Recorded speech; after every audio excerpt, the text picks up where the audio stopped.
Winners don't use drugs. Yeah, sorry it took a while to start. Darius, how you doing? Woo! Oh, yeah, brother. Watched a real doozy of a movie. Thank You haven't seen this movie. What are you doing? you for Where joining. have you been? Yeah, it's very late New York time. Thank you, Sherry. Very, very late New York time. Sorry it took a while to start. Yeah. Well, we had to. I had to get in a bathtub full of ice after watching a movie with Tanya Roberts, Oh, who Good was old 37 years old. good old Tanya Roberts. Yeah, that was a very good 37 years old. Body Slam. Everybody. Body slam. 1986 Body Slam. No, that's not something that, that's not a term about what you want to do to Tanya Roberts. Well, not just Tanya Roberts. We got kind of like a misfit island of all-star cast. Like, we have Dirk Benedict as the star, face from the A-Team. Everybody, Spaceman. Also, Battlestar Galactica. He was the original Katie Sackhoff, aka Starbuck. and we got Roddy Piper, and we got the famous. All right, I guess I should say little person actor Billy Barty, Billy Barty. who's been in many, many movies. Yeah, dude, he was the only one that got away with dropping a certain slur in this movie. I was kind of surprised. How you doing, Haster? What's up, Haster? Yeah, see, that got his attention. Yeah, Yeah. exactly. That's how every kid that knew of Tanya Roberts at that point.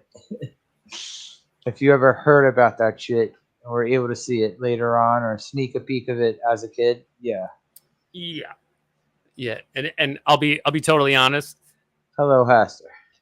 There, some of the plot of this movie, I honestly don't remember because Wait, there was a plot of this movie? well, yeah, it was a very minimal. There was a plot of this movie. It was pretty bare bones. And anytime Tanya Roberts came on screen, I forgot what else was happening. She doesn't even get naked, but she just has. Well, there was no nudity in this movie. No, it was actually a pretty Sheena. clean movie. It wasn't Sheena. No. Although I was gonna say, like, like some women are so hot that it's like it feels like it should bump the rating up even without nudity. All right. Well, everything else in this movie. It was actually a pretty clean movie for the most part, not entirely, but it was family friendly. All right. So what is this fucking movie anyway? So what like we get him driving and he gives his car. All right, Dirk Benedict. He's a sleaze bag. Harry Smilac. Yeah. Let's see. Yeah, he's what you expect when you think 80s sleazebag in a movie. He's a yuppie, guys. He's actually everything that we hate about yuppies. All right, he's got the Gordon Gekko hair, slick back with pomade, with the little duck's ass at the neck. He's got like a combination of a windbreaker jacket with a dress jacket. And he's wearing leather pants. Yeah. Yeah. So he gets yeah, but he wears a lot of pastels and white in the movie. He's got like that cream colored blazer that he wears on television, which is when Billy Barty starts and he dropping words. He pulls up with his car and the guy. All right, he thinks he's pulling up to a valet. The valet hands him papers before he takes his car, and the papers are repossession papers. Yeah. So we already know that he's not a very responsible guy.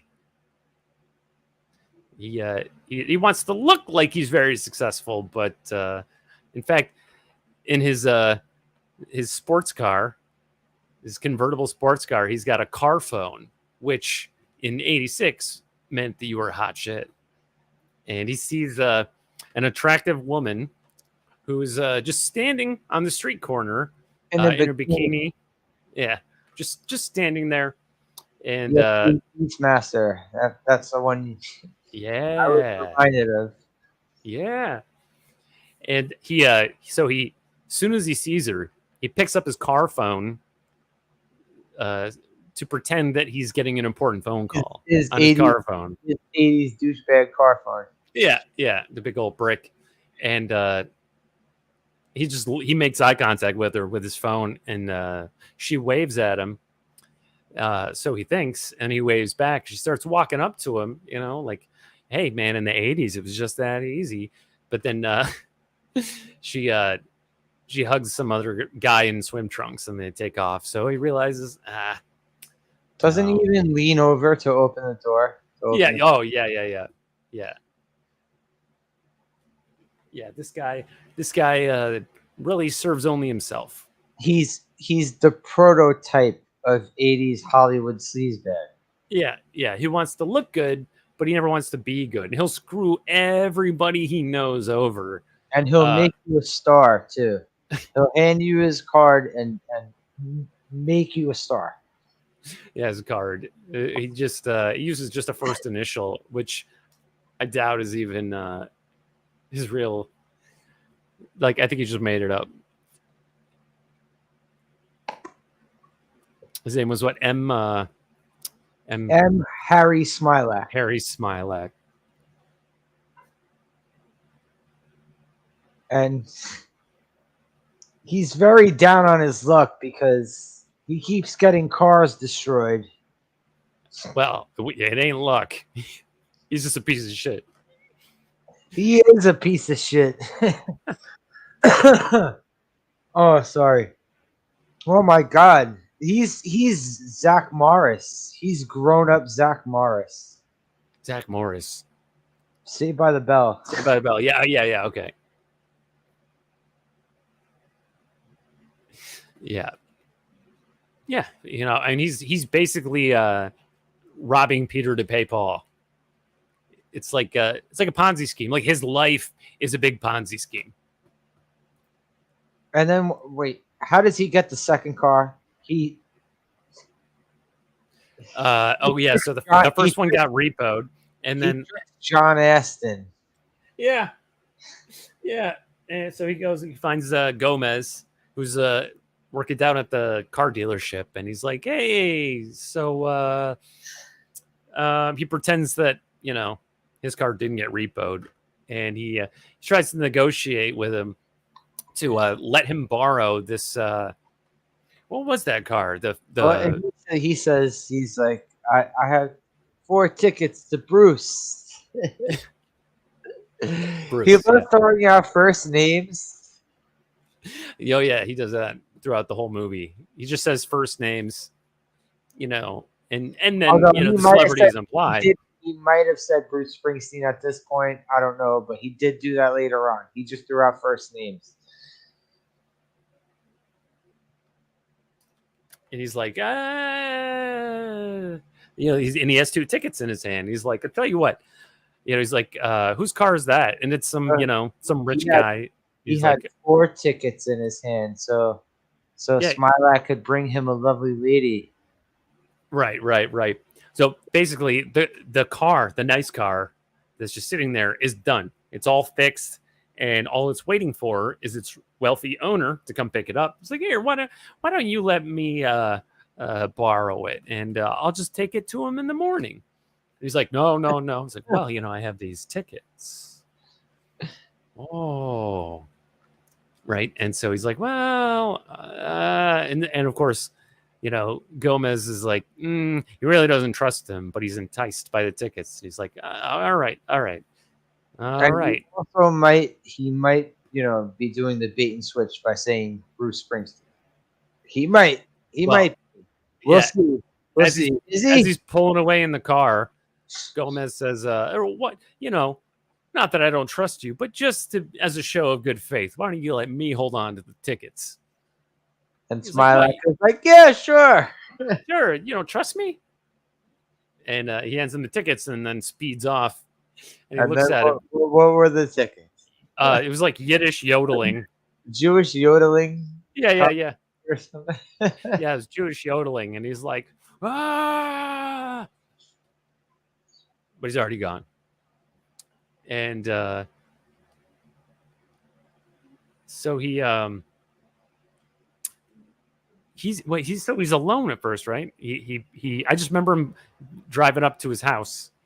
Well, he goes to his lawyer. Oh, yeah. His lawyer, who is doing a workout, like not in workout clothes, but the girl that's showing him how to do the workout is dressed like an aerobics whore from a 1989 VHS. Oh, yeah. Jazzercise or something. And Smilac's trying to get all his shit sorted out. Smilac is a moron in this movie. He really is.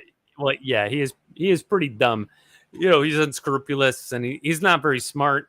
And so I thought that because a lot of the characters were kind of two-dimensional, not too bright, not very self-aware throughout this movie, except for one. And we'll get to her. He did have a character turn, though. He did have a character turn at one point. So we're supposed to be showing that he has a heart. But at first, he's just like a cold-hearted, I got to get mine scumbag. Yeah.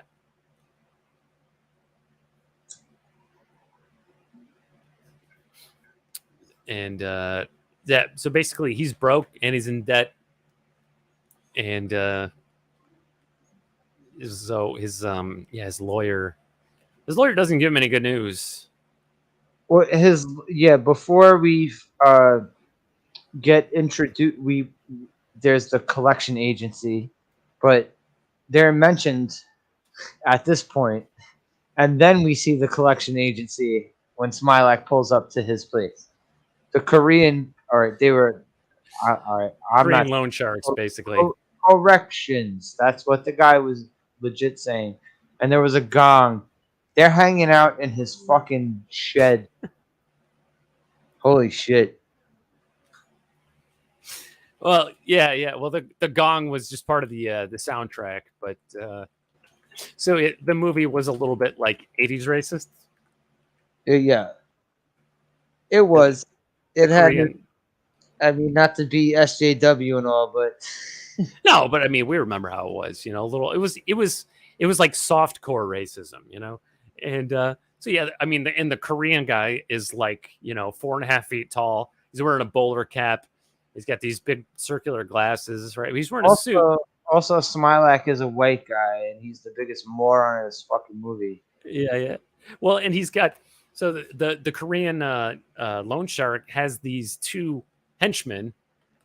The Wild Samoans. They're the Wild Samoans, so they're also not Korean. But they're the Wild Samoans. And they don't have to be Korean. They could just be henchmen. Right. And as far as like, Samoan henchmen, Pulp they're Fiction. pretty damn good. They'll rip a car in half. They don't Yeah. They're damn good. I wouldn't mind having them as henchmen. They're gonna do that shit. Yeah, they can tear a car apart. Tear a car apart with their bare hands. And so they go to town on this nice fancy car that doesn't belong to him. He says something about, well, yeah, I'll have your money and you'll be back home in Japan before you could say Egg Foo Young. As he gets angry, he's like, Egg Foo Korean. China. not the same thing. He's very offended. Yeah. He'll, And, he'll rip your car in half if he feels like he's been racially slandered. yeah. Yeah, man. And dude, those Samoans are like 5 times the size. And one of them is Roman Reigns' father. Yeah, the Wild Samoans. Old school. I bet Hester remembers the Wild Samoans. Got a shit ton of Samoans in this movie. Harry M. Balsack. Yeah. Yeah, kind of, yeah. Smilac. Harry M. Balsack. Oh, we also get Captain Lou in this too. Good old Captain Lou Albano. If anyone doesn't even remember him from wrestling, they at least remember him from the Super Mario Brothers Super Show. Mario. Hey, Swing your arms from side to side. Let's do the Mario all together. Do the Mario. Oh man. Isn't he British? Captain Lou? No. He's a New Yorker. Who am I thinking of? There's somebody that's British. Oh wait, maybe Bob Hoskins who played Mario in the movie. Well, Yes. Captain Lou is also dead. Captain Lou's been dead since 2009. R.I.P. Yes, R.I.P. Captain Lou. I have his old school wrestling figure somewhere. Somewhere. Let's go. Did he sign it? The Super Mario Brothers Super Show. No, I never met him back in the day, so I didn't get him to sign. I bought it from the store. The Super Mario Brothers Super Show. 65 episodes. Congratulations, Mario. Captain Lou. Let's see. Hold on, I found another good one. Found another All good good face from the movie. So One of my favorite, probably my second favorite face from the movie. Obviously, Tanya Roberts is number 1. And then, let's see. Let me zoom in on this. This guy! Tonga Tom. Yeah! This guy was awesome. Tonga Tom. He was. He's one of the many of. Is it the Anawai family? Anawai? Anawai? Or he's Fatu. Okay. The Fatus and the Anawais. Yeah. Yeah. Which The Rock is from on his mother's side. Everyone. Yokozuna. Yeah. I remember Yokozuna. Kishi. I heard about Yokozuna when I was in like 2nd grade. Someone made a comment. I was like, what's a Yokozuna? I thought it sounded like a Godzilla. And what's a Yokozuna? I'm like, oh man. Grand champion. Yeah. Well, you know, It's also funny because he was not Japanese, but he was promoted as Japanese. Right. Yeah. So there's all that mess. Plus, it was like 94, right? So I was a kid. I'm like, what's Yoko?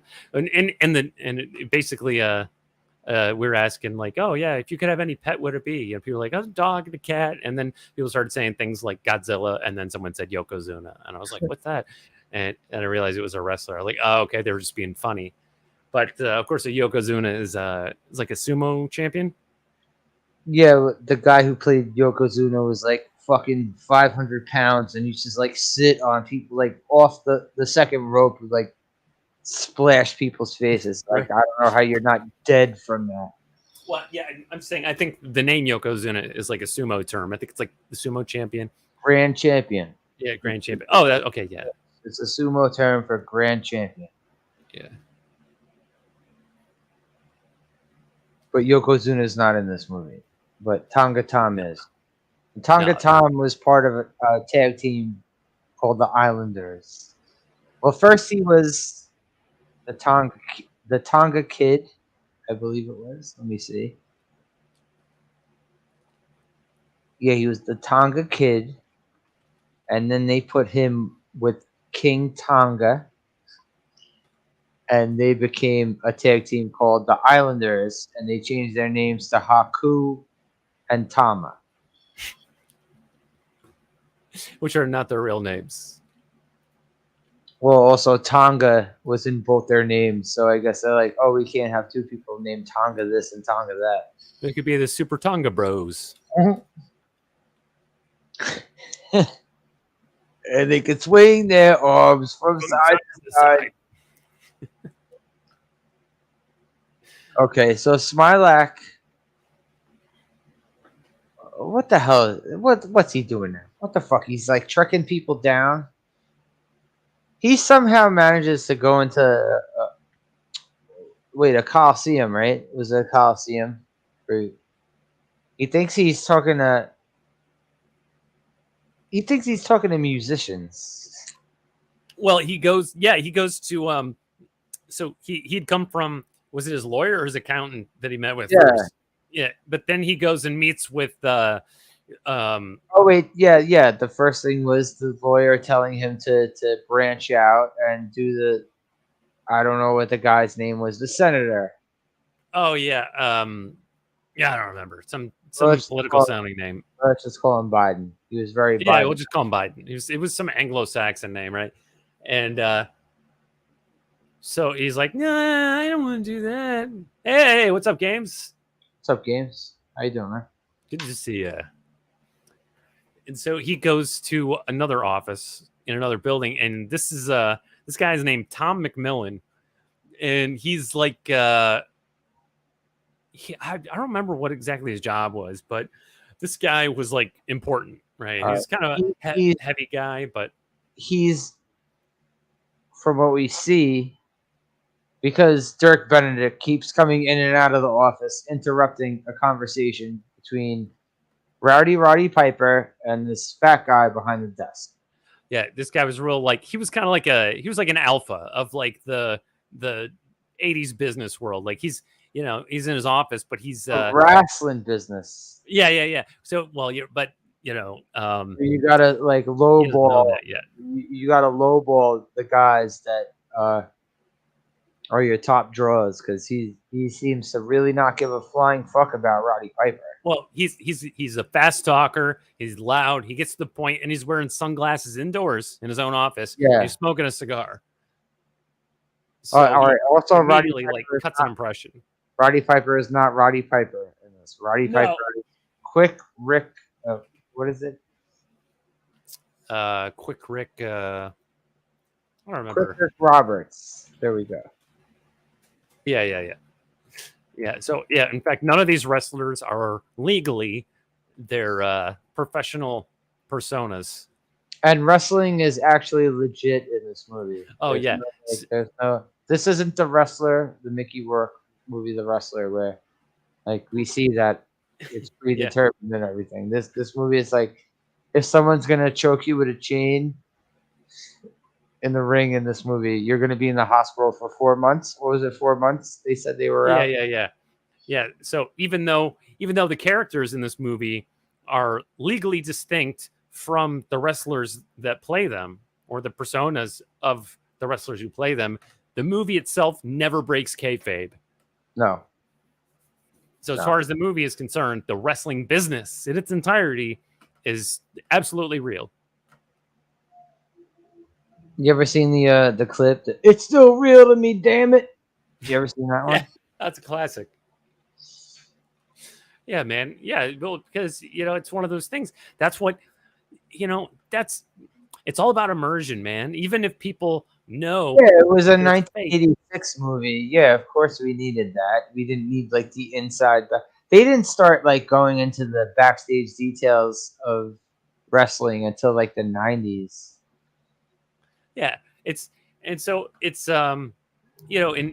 people's feelings about it may vary, but you may consider it like a lie, or you could consider it the way that people who always knew that it was fake, and how the fans feel about it, which is that it's all about immersion, which is about entertainment, right? So they allow the fan to become fully immersed in it. Well, old school fans also used to stab people they didn't like. Yeah, the fans could be more rough than the actual wrestlers. it eased up in the 90s. Like there would be like idiots in the 90s that would like try to rush the ring, and they get the shit kicked out of them. Like, Yeah, well, and make no mistake, the matches may be like planned and scripted. I think they did leave room for improvisation and stuff, and some matches ended differently than they were planned to. But I mean, these are real athletes, though. These are real, professional athletes who could kick the shit out of anybody. and you're really gonna get clothesline with the chain. You're gonna be. Roddy Piper had his fucking. He had his jaw in the hospital. He had his jaw like hooked up to like a fucking surgical mask Yeah, that was hanging off the fucking thing behind him. yeah. And so, so in the office with the was it the manager or the promoter guy? He's sitting there. He's talking to Dirk Benedict. What's his name? Smilac.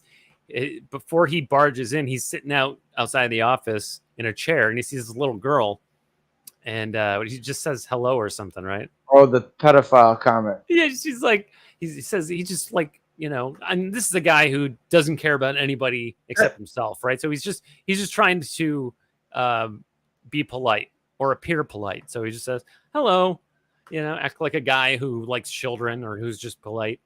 The girl's like, my Uncle Ricky says that grown men who talk to children are did she use the pedo word? I don't know if she did or not. I don't think she did, but yeah, but that was the comment basically that she made, and so it like took him by surprise, and he's just sort of, that's when he decides he's gonna barge in because he doesn't want to be sitting out there with this girl that just made him uncomfortable. He barges into that room like 3 or 4 times. Oh, right? yeah. He doesn't just do it once. No. He keeps getting kicked out and keeps coming in. Yeah, and the promoter keeps like shoving him out the door While he's arguing with the promoter's arguing with Roddy Piper and throwing Dirk Benedict out of the room at the same time. And he's like, "Oh, I'll talk about it later." I mean, so Roddy Piper's Ricky's just like, he's like, "Oh man, what is it? What did he want? He wanted more money, or he wanted more gigs? He wanted more, and he felt like he wasn't getting what he wanted. That he was being undervalued." And the promoter's like, no, you don't understand. I can't do nothing with you. How you doing, Philip Gamer? What's up, Phil? And he's like, oh man, you gotta give me a chance. You gotta get me out there. I'm tired of this, I'm a champion. You just gotta give me a chance to shine. Something like this. Something vague where, he wants more, but the promoter's like, hey, nothing I can do, man. I need more from you.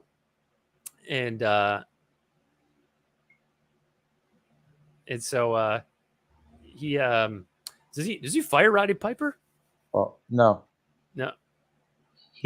All right. Smilac keeps coming into the room so much, and he's overhearing stuff and has no idea what's going on. Oh yeah. So he starts hearing about the gate, and he's hearing about performance and right. So he knows this guy Roddy Piper's in the entertainment business. He just doesn't know what kind. What the fuck? He doesn't know what the fuck is going on. Yeah. I think his best guess is that he's a musician. Right? He's like, I need more gigs, man. I'm a star. All right, you're. Yeah. So basically, he's like, okay. So this guy's in the business. He's really trying to eavesdrop while acting casual. And so when the last time he goes in there, he ends up actually collecting himself and starts talking like pro quick Rick Roberts propaganda. Like, oh, is he have a t-shirt deal? Like, blah, blah, blah. Like, give him some of the gate. Yeah. Real smarmy, yuppie move to be like, oh, hey, yeah. Oh, come on. Yeah, you got all the endorsement deals, the merchandising. And Roddy Piper falls for it immediately. And he's like, hey, see, this guy's saying all the things I want to hear. Yep, patting him on the back. Yeah. And so he's he's immediately won over. And then we see outside, there's a bit of a scrap. There's a bit of a scrappity do. Because, all right, first of all, Quick Rick is walking out of the building, and Smilac and Quick Rick's niece, they're like, I don't know what were they doing? Oh yeah, the girl was his niece, by the way. She was Roddy Piper's niece the entire time. Yeah. We find out that the girl is Roddy Piper's niece. And Roddy Piper lets this girl at ringside the whole time. If wrestling is real hardcore, like if you can throw someone out of the ring and like not care for their being and it hits another person. You know what I'm saying? Yeah. Like, what if Roddy Piper have been in the danger zone? Yeah, she's definitely in the danger zone. She was kind of a pretty tougher little girl, though. She was, and she does like autographs too. She'll do autographs. She seems to be like a fucking forger. They let her in the locker room, and she just kind of sits there and like basically like their secretary. You know, like she's in a way she's kind of like the real manager. She's taking his calls at one point. Yeah. While he's on hiatus, he has to go on a hiatus. That's getting too later in the story. Yeah, and so from a certain point of view, she's the real manager.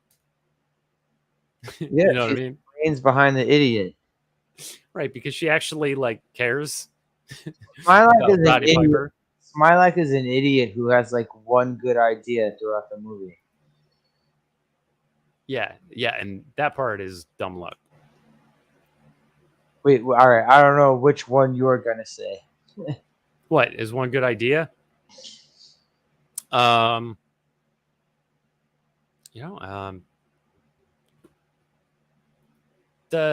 big match, like towards the end. Oh, that one. Okay, I'm gonna say the one that like brought him back from disgrace. All right. Later on when he actually has a band. Oh yeah, the band. Yeah, we haven't got to the band yet. Right. So he finds out what business Roddy Piper's actually in. He was thinking music or something, or maybe acting, television, you know, and he finds out it's pro wrestling. He's just sort of like shit's brick. How does he find out it's pro wrestling? Oh, because when he comes out, he Captain Arano, played by Captain Lou Albano. Yeah, he comes up. Honestly, a lot of his lines in the movie, it just sounded like you well, especially when he's walking to the ring, you just hear he like that's all his lines really are. It's just he's angry, grumbling. Angry grumbling, and that's all I remember. But he's got these rings all over his face and beard and the like rubber bands. It was rubber bands. Yeah. It's it looked really odd at first. Yeah, he's got his beard in a rubber band, and they're just sort of like all over his face. And he comes up to Roddy Piper. You leaving me? And Dirk Benedict acts like a pussy, like steps away from it, and then comes back smoking a cigar when Roddy Piper tells him that he's left him. Yeah. Oh, yeah. So that was the manager. The guy in the office was like a promoter. But yeah, that's right. Lou was was his manager. Yeah. So he left him. He left him because he believes so strongly in Smilac, this guy he just met, who is the biggest bullshitter. You feel kind of bad for him, right? I don't think I felt bad for him at all throughout this whole movie. For falling for it. Oh wait, for Roddy Piper? Yeah, Roddy Piper, yeah. Because obviously, he's really trying to put all that he can into what he does, and he's got his niece, who he cares about. We do see it works out for Roddy Piper. So sorry. Yeah, but I felt bad for him getting duped. Okay. He Well, shouldn't have fallen for it. also he not only did Roddy Piper talk him out of quitting in the hospital while Roddy Piper has his head being readjusted. Eh, but Roddy Piper comes to his house later on to talk him out of quitting. So Roddy Piper did have a lot of faith in him. I Yeah. guess that Roddy Piper was the best person of this movie. Yeah. Well, okay. So he may actually already have faith in him like early on in the movie, but I think he at first he's just afraid of getting caught, of like not really knowing what he's talking about, right? Because he's a scam artist, right? And Yeah. so I think it's once he really does start to believe in Roddy Piper and appreciate the trust that he's put in him, that he does start to feel bad about like being full of shit the whole time. You think Roddy Piper put too much trust in him from the beginning? Yeah, well, yeah, at first, he just believed what some guy off the street, told him. And he was too quick.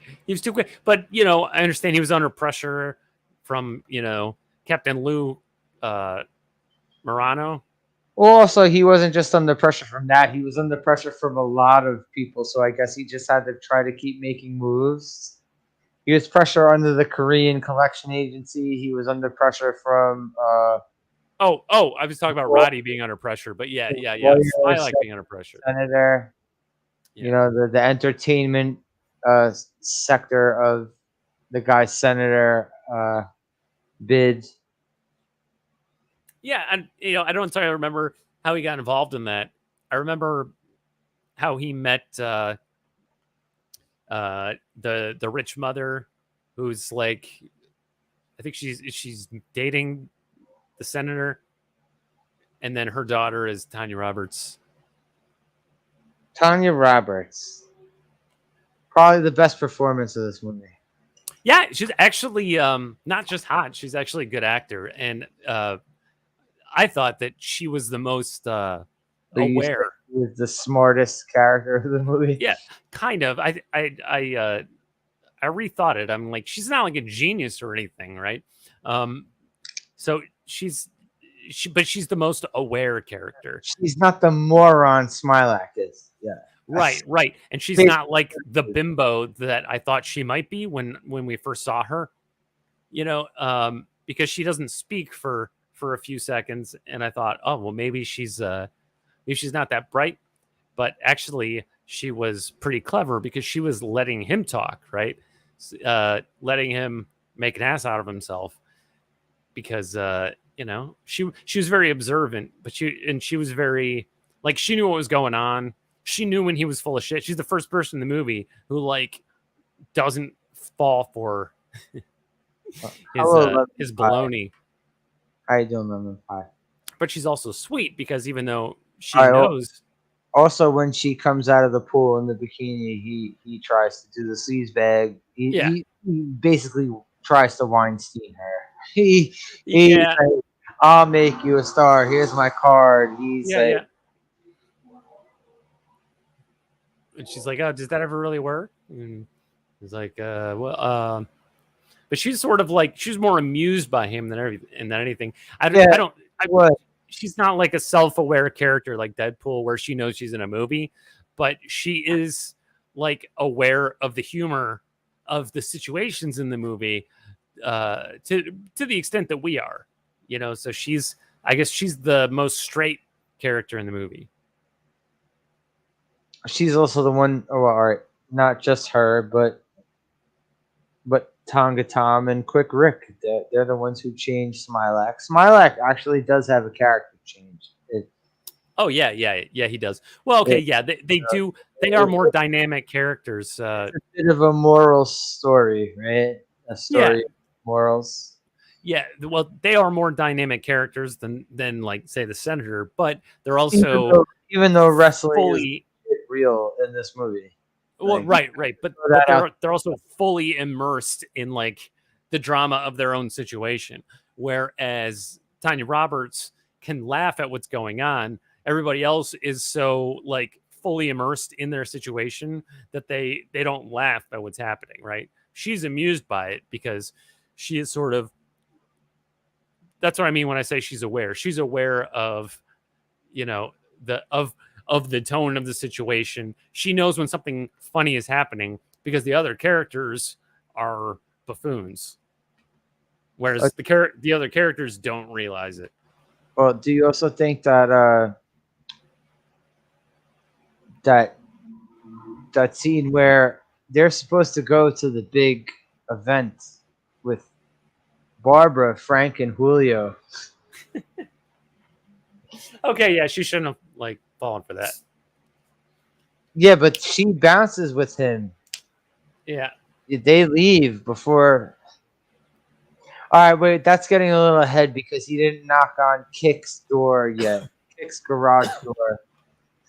Right. So wait, well, does she leave with him because she knows that it's all like a sham, or does she leave with him because No, he was she's smooth more talking interested her. in him anyway? Yeah, he was smooth talking her. He's saying, "I'd rather spend time with you." Yeah. And then she gets her fucking parents' car destroyed. Yeah. So it's like she does have faith in him, even though she immediately knows he's a liar. She still has faith that there's good in him and that it can come out. And also she appreciates the gesture of what he's doing, even though, he's just kind of like jackass. So he's a moron. Yeah. So now Roddy Terrible. yeah, he's really bad. He's a real slime ball. Oh, sure, he's been hiding. Yeah, we all have to do that sometimes. Where have you been hiding? Behind the wall of Lurk. Oh, okay. I do that from time to time, I guess. I don't comment on every live stream I'm watching. Yeah. Well, you're a big time YouTuber, man. I know how it is. Like, yeah, I'm a big time YouTuber. You like watching who you like, but if you say hello in the chat, it'll draw too much attention. It'd be distracting. That's the problem. Yeah. I see it from time to time. Like I know people watch, but Thank you. I appreciate the compliment, but that's not the reality of it. That's how the game is, man. It's like all right, this is not it. I'm in. It's like wearing a disguise in public, right? Incognito, sunglasses, I'm not trying to sound like a gangster rapper here, but this isn't a game for me. I just don't care. I do what I do. Why the fuck else would I be talking about this goddamn movie? I don't know. I'm here to have fun and talk bullshit. Okay.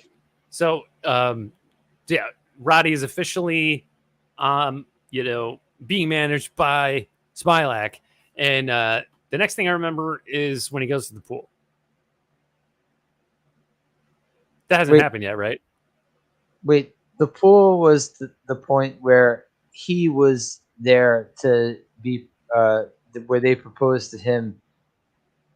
Where actually he was supposed to give a proposal and he gave no details and everyone was pissed off and left. Yeah. So he thinks it's just a bunch of old swingers. Yeah, he thinks they're swingers. And he says this shit to first of all, he's fucking Tanya Tanya Roberts is by the pool. All by herself. And he's fucking her from looking the balcony. All kinds of good. And then he gives a speech and then Tanya Roberts comes up and he starts with his Weinstein shit. Oh yeah, well, I could, here's my card. If you want to come in and audition for me. You ever heard of Miramax? I can make you stop. All right, wait. Darius, go ahead. Explain more. And so she basically just stays silent for a moment while he's trying to run through his pickup game, and he's not smooth. And she's just like, does does that ever actually work? And he's like, oh, well, so he's like, he knows he's been caught, but he's still trying to play it cool. But she just kind of like laughs at him. And he tells her that he's there to give a presentation for all of the old swingers.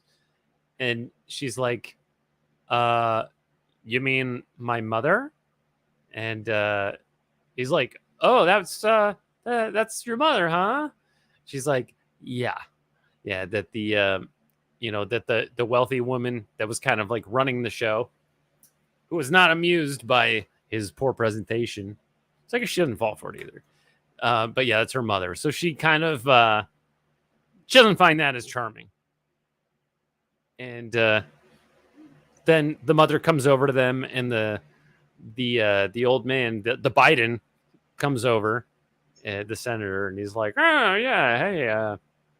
And then there's dialogue that happens. I just remember Tanya had those big blue eyes with she had eyeliner on at the pool. I remember, and I'm like, that's gonna run. What are you doing? You weren't even gonna go in the water. She had a Bon Jovi haircut at first. Yeah, she kind of did. Maybe a little bit of Farrah Fawcett in there, not quite as flowing, but a little bit of the shag. It looked better later when she had like a mini like bun or ponytail up top. Dude, I love the bun. I love the bun look. No, but because she still had her hair long, but like it took down like the lion's mane look of her hair that we saw before. Yeah. Oh no, dude, I like the bun look on one, like long hair in a bun. I dig it. Obviously not on a man. No man should ever have hair in a bun. People always use a samurai argument about that. Man, okay, I had long hair, like down to my waist, basically for like 2 years. You know I would never ever put it in a bun. Unless you're a samurai, I guess. Yeah. That's called a top knot. That's totally different. I don't like the partially shaved samurai look. Where it's like they shave it in the middle to look bald, but then they have it. I'm like, nah, you don't got to do that. Oh, like almost the monk look, like combined with the samurai. Yeah. Okay. Yeah. Not a good style. But, that was during a period of isolation, where Japan was not letting culture from the outside world in. So their fashions got a little eccentric. So, so they... The senator is a guy who is not self-aware at all. He's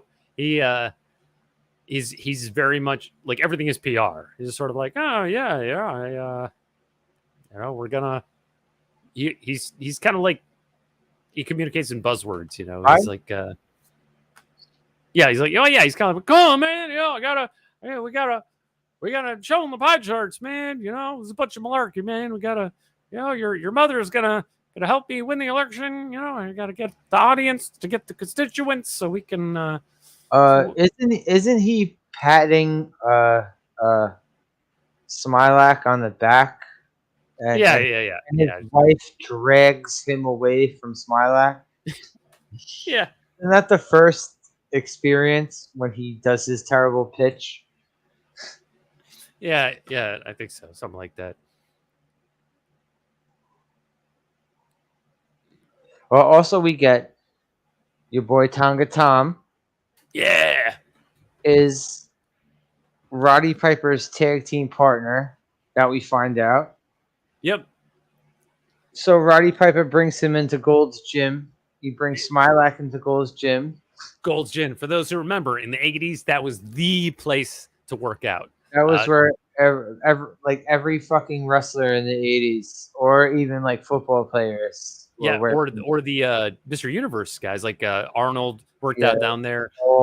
Franco worked out down there, and all those guys. And they would hang out together. They'd go out to eat, and if anyone ate a piece of bread, they would all laugh at them and mock them and tell them they were going to get bitch tits. And if you had a Gold's Gym half shirt and Zubaz pants, fingerless gloves, and the fanny pack to keep your steroids and money in, You were the man in Gold's Gym. Yeah, man, strutting up and down Santa Monica Boulevard with the looking like the fucking man, bro. I'm sure there was a lot of steroids in this movie. Yeah, That probably. motherfucker, the Barbarian. Yeah, the wrestler, old school guy, the Barbarian. Oh yeah. This So motherfucker lifts what's supposed to be 500. What was it? 510? 510 pounds. Yeah, these guys come in acting like straight out of Mad Max. That guy supposedly was able to lift like that back in the day. Yeah, so these two guys, the Barbarians, they come in and they taunt Roddy Piper. Oh no, they're the cannibals. The cannibals, yeah. The Axe and hammer. axe and hammer. Oh, this guy, he's stupid. He can barely speak Yeah. English. Oh my god, that one guy actually tries to insult Roddy Piper about the way he talks. I was like, you have to be fucking kidding me. Yeah. So they're coming in to taunt him and threaten him and mock him. You're able to put 3 sentences together. Oh, Like really? Play your own voice back to yourself. Yeah. Yeah. They sound like morons. And so, and like I said, I remember a lot of like the way that people talked in this movie, but I could barely remember any of the actual lines. So I remember, they were mocking him and, almost like they're going to be in a Slim Jim commercial. Yeah, exactly. Exactly.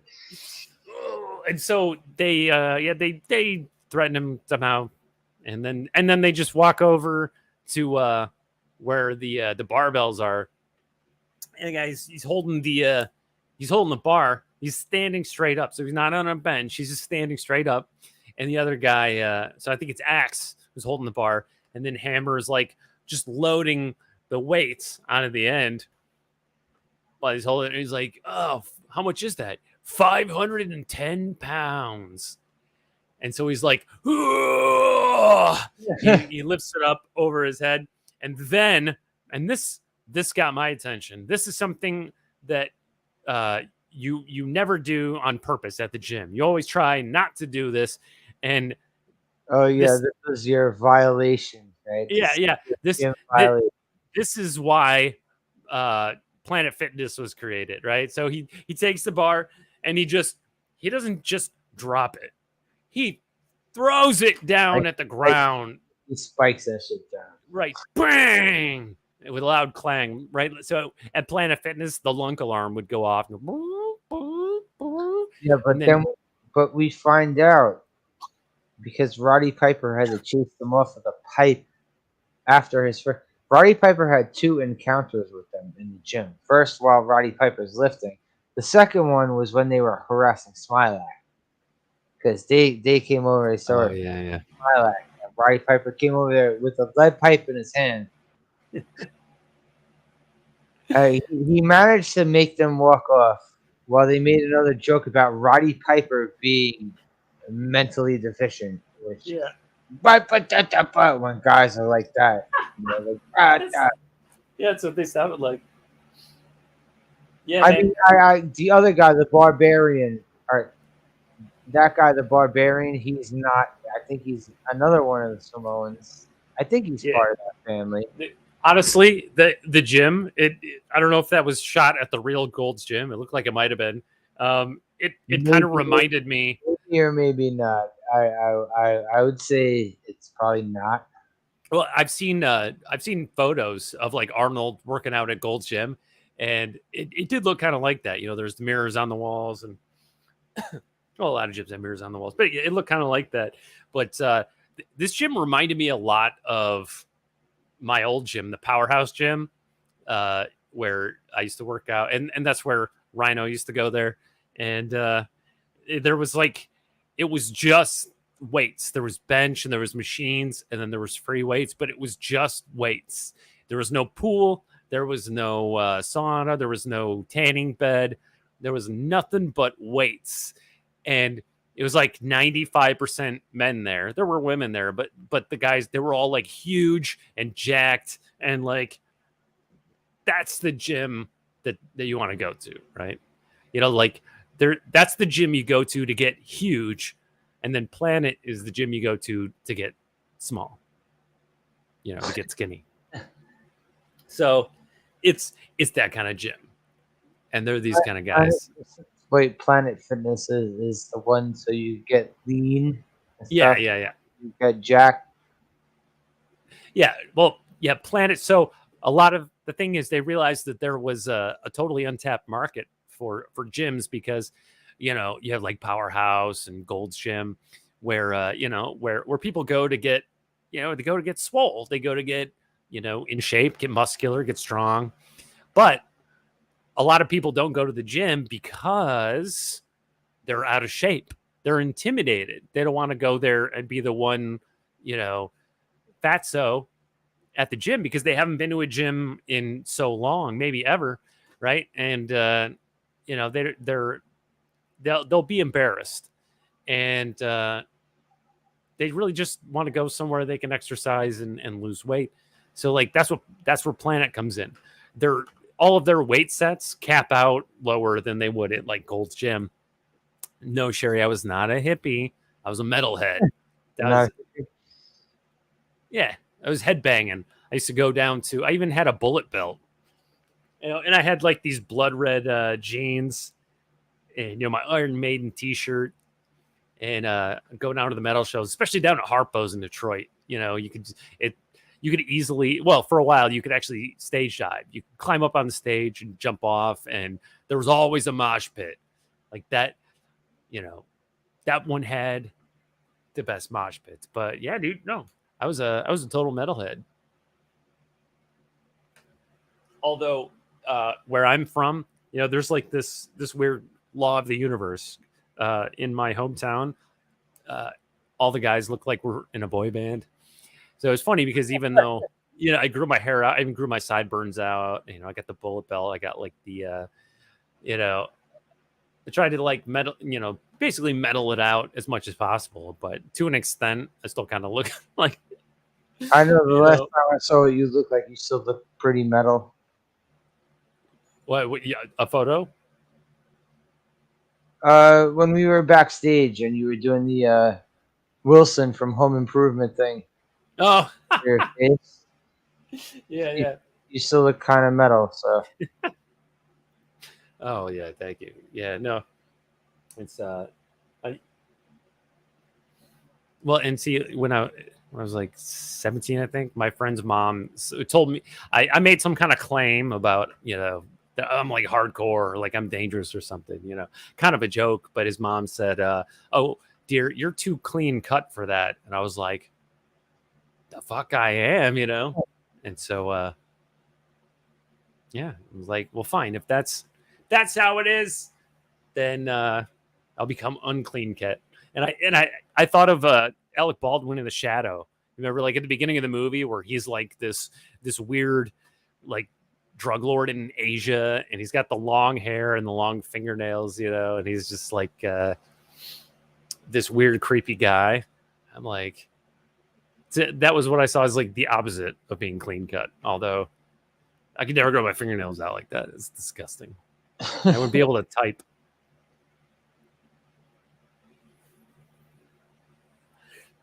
But anyway, oh, and one of the reasons I cut the hair is because it was always getting in the way.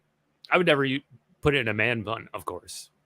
Well, And the pictures I saw you, the old pictures. Sorry, spoiler. I've seen old pictures of you. I mean, not doxing you or anything. I'm just saying, like, I've seen you. You showed me pictures of what you look like. Everyone knows what I look like. Well, not right now, with my giant fucking Santa Claus beard, but anyway. Jesus-like man. I'm even more Jesus-like now than what it looked like back then. But you look like the Young Bucks, the tag team. You look like Yeah. you could have been one of the Young Bucks. I remember I showed you pictures of what they look like. Only skinnier. Well, they're very short. I don't know if you're skinnier than them. What's up, Manicore? How you doing? Hey, what's up, Manicore? Still talking about this fucking movie, Body Slam. Yeah, yeah. Honestly, and Manicore, I know you just came in. I actually can't remember a lot of the actual like plot or dialogue of the movie because it was functional, and a lot of it was delivered with Hilarity. yeah. And anytime Tanya Roberts came on screen, I forgot whatever else was going on. So But they thought this was gonna be a fucking comedy riot. I mean, there was comedy, but it wasn't like Always Sunny in Philadelphia. It wasn't even Vampire's Kiss. It was goofball. It was like a goofball wrestling comedy. Right. Also, it wasn't like we do get some wrestling scenes in this Oh wrestling yeah, movie. and like it didn't really have a plot. It had beats, right? Like story beats, character beats. What do we get? 2 wrestling montages. Nick, Yeah, the rock yeah. band. Or we didn't get to the rock band shit anyway. Of why he's promoting this rock band. Yeah, and I don't remember exactly where we left off. I think they were at the pool, but yeah, he goes to this. Well, I guess we could House. jump around when we talk about this. I'm gonna have to jump around because I never remember the exact order of events because I don't take notes. But he goes to this house in the suburbs, I guess, and he lifts up the garage door. Yeah, and which they have to prop up with a 2x4, and there's a band inside. the right? kicks. The kicks. The Kicks, right? Don't get used to that name though from this band. Well, there was a band called Kicks in the 80s, KIX, and Yeah, I know. trying to remember what was their big hit. Girl Money. Let me see. Yeah, a song called Girl Money. KIX. I remember that. Let's see, Kicks. No, there was let's see, Don't Close Your Eyes. Close Your Eyes was another one. Yeah. Blow My Fuse, Cold Blood. Get It While It's Hot. I don't think I remember these. I thought they had something else that was like Girl Money was kind of like the way when Van Hagar put out Pound Cake. I guess they were trying to be along the same lines of that. Pound Cake. Sounds like a filthy metaphor. It was, yeah. It was Let's see. Van Hagar. For unlawful carnal knowledge. They're like, oh, it's what the fuck. Oh, it's It spells edgy. fuck. Aren't we edgy? Blow My Fuse. Let's see. One Hit Wonder. Well, fiction One Hit Wonder. Let's see. Oh, Kip Winger was in the band. Well, he was a session musician. Okay. Wait, Kip Winger of Winger? Of Winger, yeah. With the teeth. Jesus Christ. My favorite memory of Winger is that Stewart in Beavis and Butthead had a Winger t-shirt. Yeah. Well, which contrasts with their AC/DC and Metallica shirts. All right, because those were like, heavy bands. Those are like real But bands.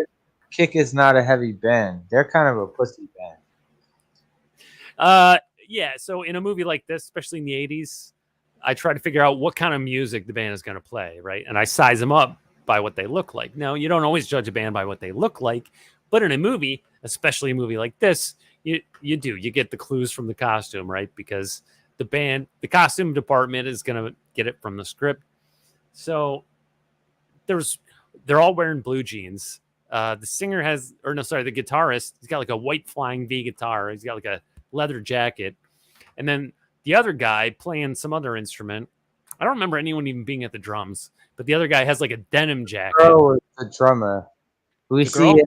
see when the concert goes on that the girl is the drummer. Oh yeah.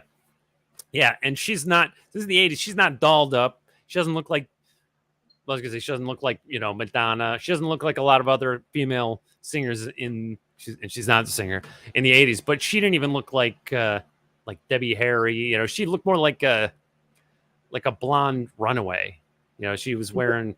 Well, he comes to them being a groveling asshole. Yeah.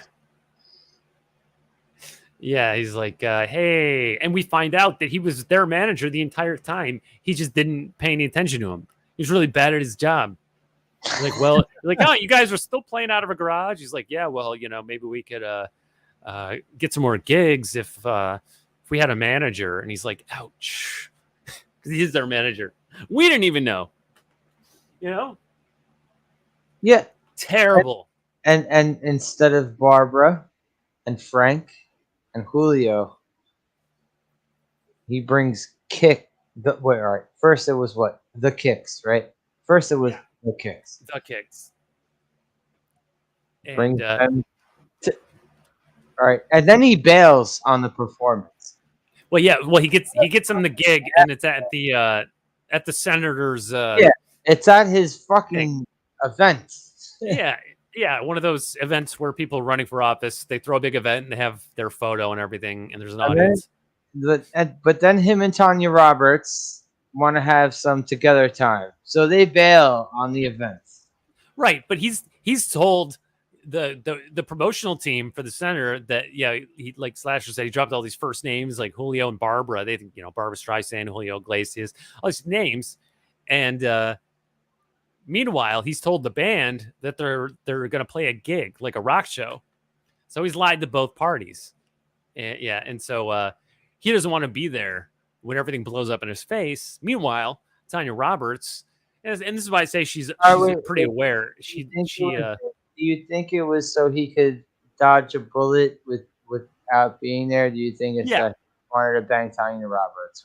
I think he was trying to scam everybody and make off with the money, and he don't want to be there when it blew up in his face. Meanwhile, Tanya Roberts, obviously, she was going with him, but when he's like, "Hey, you know what? Let's get out of here," so she was happy to go with him. Like, she'd rather leave with him than stay for the show. So I said, okay, so is it that she's aware of what's going on? Like I've said, she is, and she knows that it's going to blow up and she's happy to leave with him? Or does she just care more about him? She'd rather spend time with him and get out of here. She's so fond of him, even though he repulsed her at first. Right.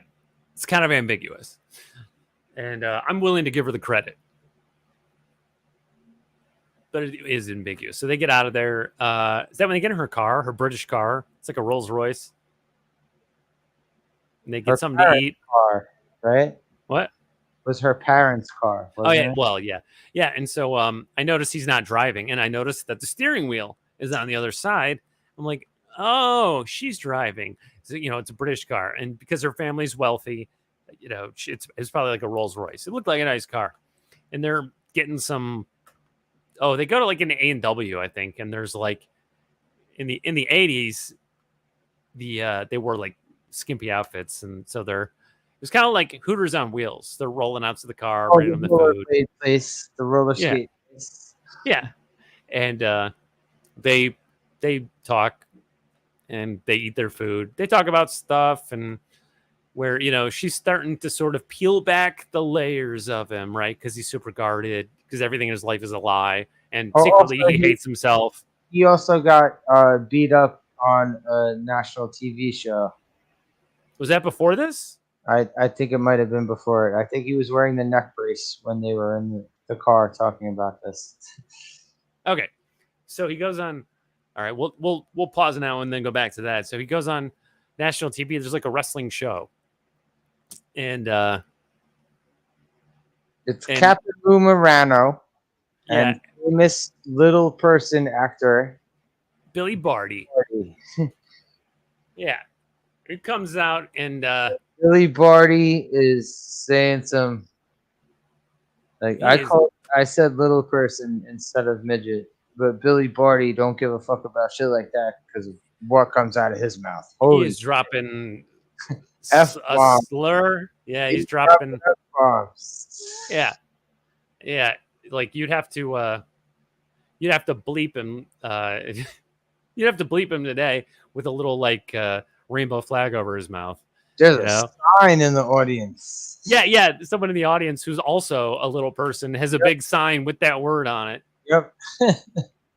which is kind of. And there's nuns in the audience, and in front of them there's bikers in leather It's jackets. the front row is bikers, and the Yeah. row behind them is nuns. Yeah, so they come out and they're talking, the captain and Billy Barty, and they're they're basically hyping it up. They're yelling and grumbling. Yeah, And Captain Lou is really this is where he really, really starts to grumbling. yeah, and then next to them, on the other side of Billy Barty, you got Smilac in his. He kind of looks like Miami Vice reject. He's got this cream colored blazer. I'm surprised And he's never on Miami Vice. that's how he dresses in the movie. In the beginning, he's dressed more like Gordon Gekko, but as the movie goes on, he's dressed more like Miami Vice. In the beginning, he's wearing that weird. It's just like, is it teal, aqua, whatever you call that color? It's blue. That's what I remember. And the shirt, and then he's got leather pants. He's dressed very weird in the beginning, and it doesn't stop because he keeps wearing those. What'd you say, like the half ties? Yeah. He's got this tie that's like flat at the bottom. It looks like it's been cut with a pair of scissors. Yeah. Almost every tie he wears is the half tie. Well, yeah, and he does wear a bunch of different suits. I remember at one point he wears like now, in the 80s it was fashionable for yuppies to wear those double-breasted suits with the peak lapel. He's wearing a white one once he starts to become successful. Hey, remember he's wearing a dress one time? Well, yeah, that also happens. There's reasons for that. Basically, he's going Undercover? yeah, he's going incognito as Tootsie. And he is such a fucking moron in this movie. Holy shit. yeah, well, he's kind of a loser. So, like you said, he's a total narcissist, right? And he never admits it in the movie, but he obviously hates himself, which is why he's such a narcissist and why he always tries to act like he's got it together and he's successful. And but he knows he's a piece of shit and he's dishonest. So he gets Quick Rick and Tonga Tom their tag team matches, and they're winning. Yeah, they're good. He sort of fell backward into a good team. Yeah, until Captain Lou pulls a swerve on them. Captain Lou, they don't know they're supposed to face the cannibals. Oh, yeah, from the gym. And the cannibals come out and fuck them up for like fucking what felt like 10 minutes. I don't know if it was 10 minutes long, but they're clotheslining them left and right with their dog collars. Yeah, dude, they put the whoop on them good. And of course, wrestling is real, so they just weren't prepared for this. And these guys Quick Rick and Tonga Tom are not expecting this ass whooping. No. And they get pulverized. And so does Smilac. Well, before the match, Smilac comes in there in a dress because he's hiding from everybody now. Yeah, he goes full incognito as Oh wait, that was what caused him to go full incognito. Sorry to rewind a little bit. When he bailed on the fundraiser and had Kick come out, and they fucking smashed their way through the guys' pictures with their Motley Crue type music. Oh yeah, and they look different every single time they play, but they think they're playing a show. They jump through all of the photos of the senator, right? Because they don't know they're not playing a real rock show. They come out, and the senator's horrified because this rock band It's not the celebrities he thought it was. They just jumped through his It wasn't pictures and they're Frank tearing or it up. Barbara. No Yeah. Frank, And Barbara, Julio. no Julio. Yeah. And oh yeah, so like you mentioned, he got injured and ended up with his neck in a brace. He got thrown out of the ring twice. Yeah, And and the first one wasn't even a match. yeah, The and first one was the show he went on where Captain Lou Morano. oh yeah. So he got stomped on television. No, that wasn't on television because they that was during a commercial break. Oh yeah, yeah. And so he didn't want it to happen again. So he dresses up like a woman. And of course, he's in the locker room, and you see, the niece is just kind of like sitting there, just sort of like, yeah, is this a new look for you? That niece, he's getting the niece to do like autographs to people and to sign like checks for him or whatever the fuck he's doing. Yeah. Oh yeah. Okay. So, and like you said, he had the brace on his neck when he went out to he went out on basically a date with Tanya Roberts, and so they go to the roller skate place and get food, and then they take off and go back to his house, and once again, The gong. gong. The gong of car destruction. Yeah, the Korean loan shark comes out. He's like, "Where's my $67,281?" And he's like, "Oh, and then the Wild Samoans come out, and they go to town on what? Instead of ripping the car apart, they decide to toss it down the hill. Yeah, they just toss it down the hill, and the windows pop out, and she's like, "No, my parents' car." You hear him say, like, "I have a good bumper, guy."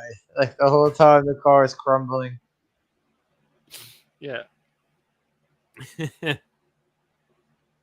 So now his deceit has negatively impacted her life directly. And of course, he doesn't have the money, so but the car has been destroyed, and so then and he starts going incognito, because he's hiding from the Korean loan sharks. That's when he decides to leave Roddy. Sorry, instead of saying Roddy Piper, I'll say Quick Rick and Tonga Tom. That he decides he visits them in the hospital, and he's like, I don't want to see people I like getting hurt anymore.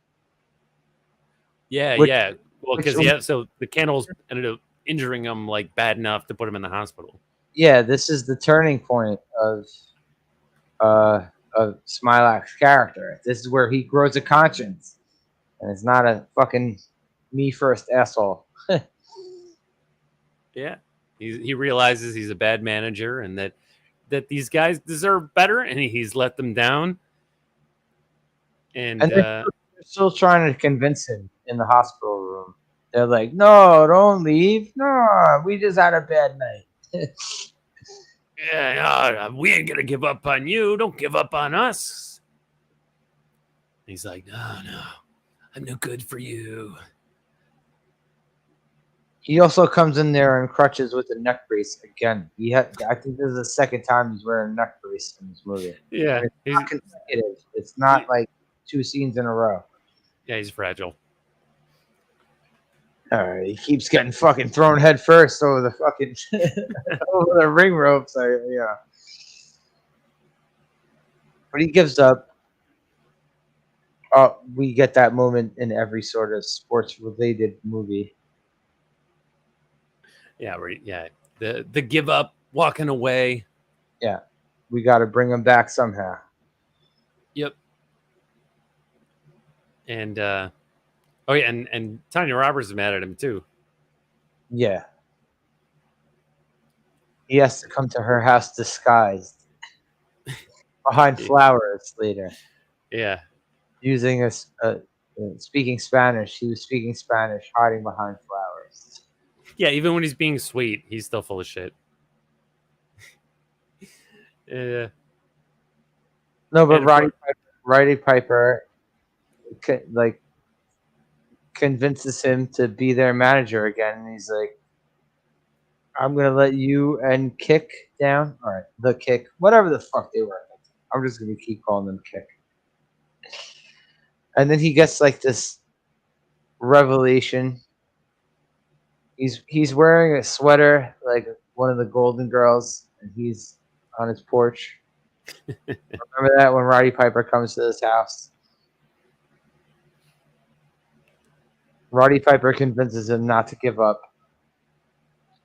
And then he decides to promote not just Quick Rick and Tonga Tom, he's also going to promote Kick at the same time by renting a bus Oh yeah, like a tour bus. going from town to town. It's time for a montage. Yeah, montage. Yeah. Ding ding ding ding ding ding ding ding. And then we get another hiccup there because The Rock and wrestling are separate. But now one of these venues has to have The Rock and the wrestling on the same night. What are we gonna do? Wait, What is he gonna do? I can book them both. So we booked them, and the band, it went from the Kicks to the Kick, and then just Kick. I think that's how it was. Oh, all right. I didn't even know there was an in between. Yeah. The Kicks. Then I thought it was Kick. Yeah, it was the Kicks, and then the Kick. He's like, yeah. He's like, yeah. You don't gotta be plural, just singular. It's got more punch. And like, he's coming up with these other examples. Like, well, what about the Beatles? Like, oh well, I mean, Yeah. other than that, He does actually say that. Yeah, and then at the end, and then finally it was just Kick. Need a big name, so he makes it a shorter name, right? He keeps like shortening the name. Oh, all right. Wait. Also, it was the Rolling Stone article that really put them over the top, right? I don't even remember the Rolling Stone article. Oh, in the parking lot. You don't remember that? I don't remember that at all. Was Tanya Roberts in that scene? No, she was.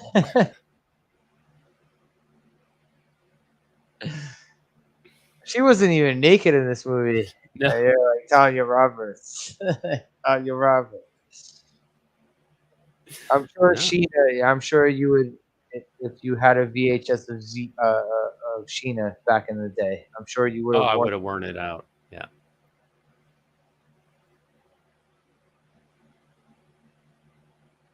Also, it was good that Tanya Roberts didn't get Tanya Roberts, nor did Roddy Piper's niece. I'm glad they didn't have to get someone thrown on top of them. Out of the ring, and you smash into a little fucking girl or Tanya Roberts. Oh yeah. Well, I mean, this, like I said, this movie is it's a little like, it's not rough. It's I mean, honestly, it's more about the hype than about the violence. And yeah, I mean, it was pretty family friendly, to be honest. More family friendly than Tourist Trap, which Tanya Roberts did in 1979. It depends on what family you're talking about, because Billy Barty had some spicy language. Yeah, but that wasn't a bad word in the 80s. It was just no, it really wasn't. It was like, oh, that's not nice. That's what my mom would have said in the 80s. Oh, that's not nice. That's not nice. Don't call people that. But my mom also was never a 13-year-old boy. And Manticore and Haster, if he's still here, know what I'm talking about. That's like the number one word that guys hear in middle school. So I heard it before school, so I don't think I had ever heard it until my first day of 6th grade, my first day of middle school. I heard it before I knew what it was. Yeah, but you grew up in the Bronx. So I remember just like first day they come up to me like they asked me if that was a bad word, and I was like, no, I don't think so. It's like, oh, good, then you are one, and I'm like, what does that mean? What does that mean? I remember being like 5 years old. Like, what does cocksucker mean? What does cunt mean? Oh, dude, that I had that one clip that I put in with the slasher clips on my channel, which is just that it's like that kid who's just like, wrong answer, fuck bag. And I was like, I consider that a slasher clip.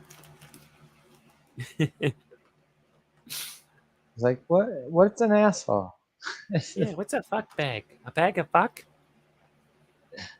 Yeah, you know, that's what you call someone when they're pissing you off. You call them a fuck bag or a cocksucker. That's Mr. Cocksucker to you.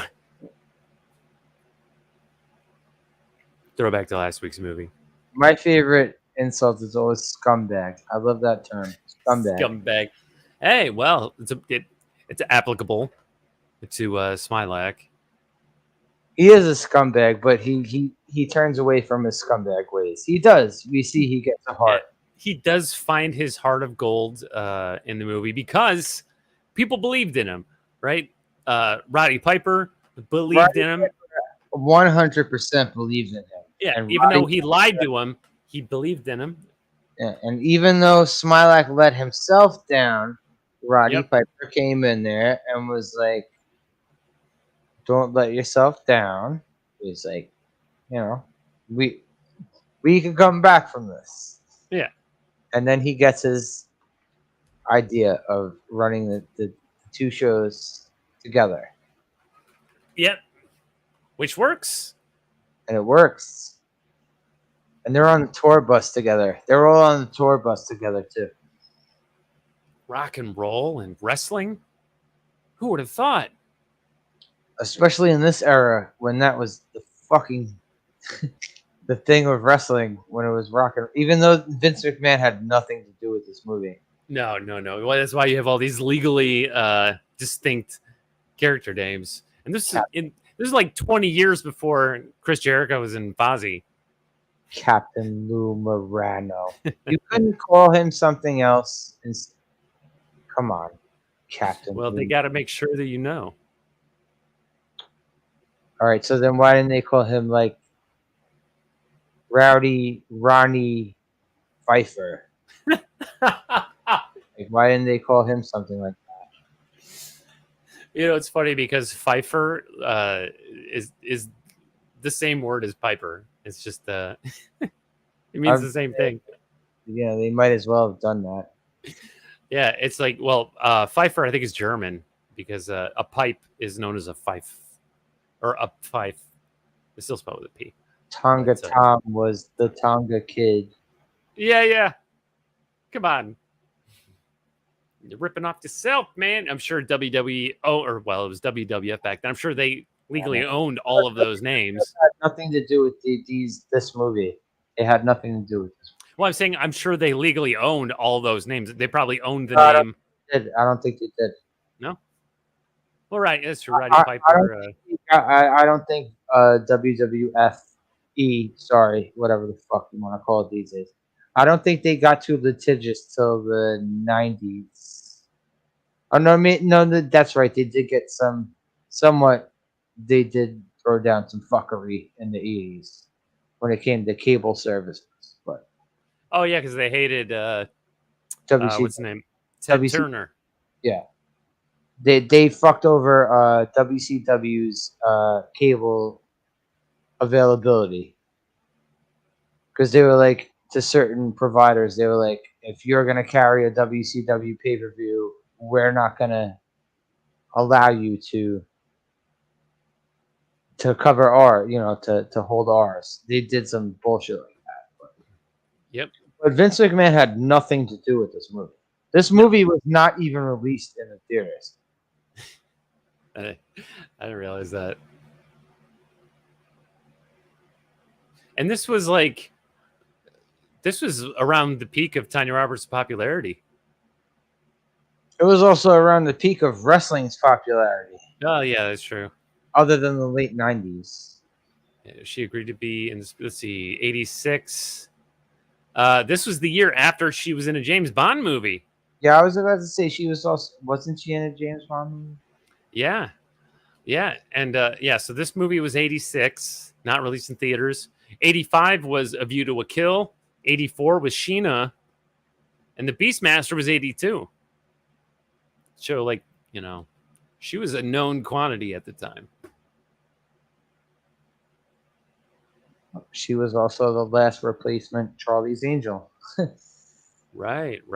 And is that 81? I don't remember the run of the show, but I Let's just know see. that she was one of the replacements. Let's see. Charlie's. Where is it? Hold on. Let me see. Yeah, like 80 to 81. So I see your biggest takeaway from this movie is Tanya Roberts. Yeah, and see other movies that I gotta check out. That's understandable. Yeah, I gotta go watch some more of those. It was a really stupid movie. Yeah, I mean, it was, well, I was gonna say it was fun. There was fun in it. I mean, it was pretty paint by numbers. The dialogue was barely there. The characters were mostly two-dimensional. They had simple plot beats, simple arcs. He had a redemption arc. His acting was I guess it was pretty good for as basic and shallow as his character was. He starts out total scumbag, and then he becomes redeemed in the end.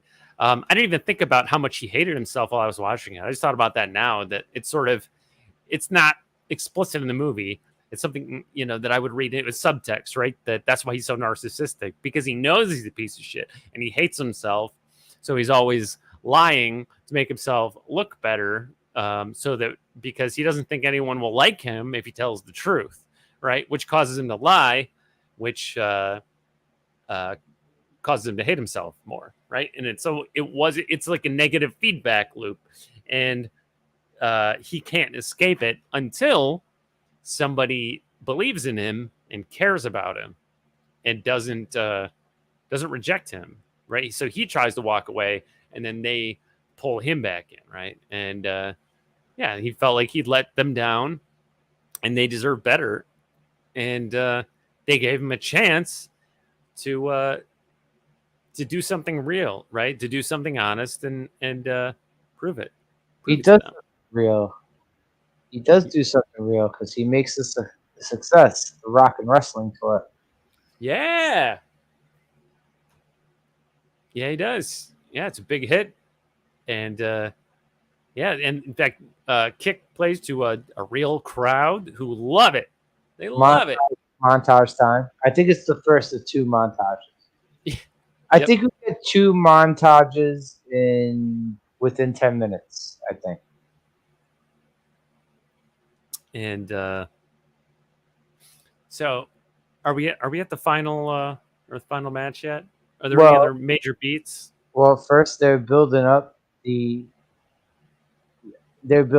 tag team and the band at the same time. Oh yeah, hype it up by going on these tours. Yeah, get that Don King juice flowing. They got that match against the little tiny guy and the big fat guy. Remember the old lady is there playing organ music, and Kick has to counter the organ music. Yeah, he's like, that organ's killing us, man. You gotta beat the organ. And Kick is countering the organ music with rock and roll. Yeah. Yeah. That was kind of dumb. Yeah, that was very fucking dumb. And then they get it done with the power of rock and roll. Quick Rick and Tonga Tom.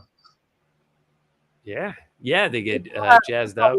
Those guys come out of the audience too. They're not actual wrestlers, from what we see.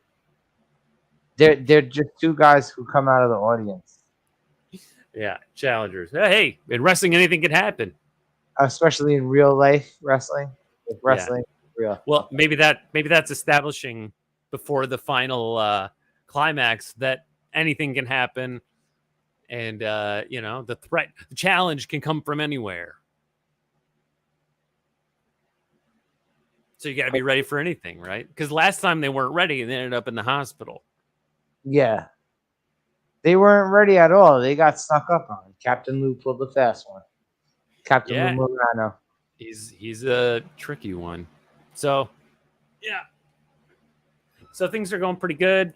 Smilac puts on his white double-breasted peak lapel, suit coat. Probably, I think it had like the shoulder pads. It must have had the shoulder pads. Had to have had the shoulder pads. He's like feeling, hey, maybe I've changed. Maybe I've turned over a new leaf. Maybe things are looking up. And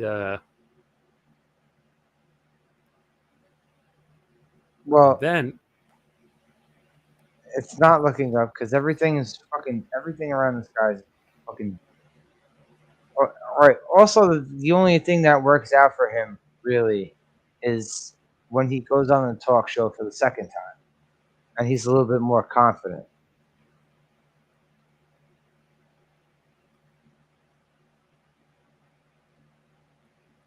Yeah. You remember that when he challenges cannibals? Tiny Roberts. Let's see.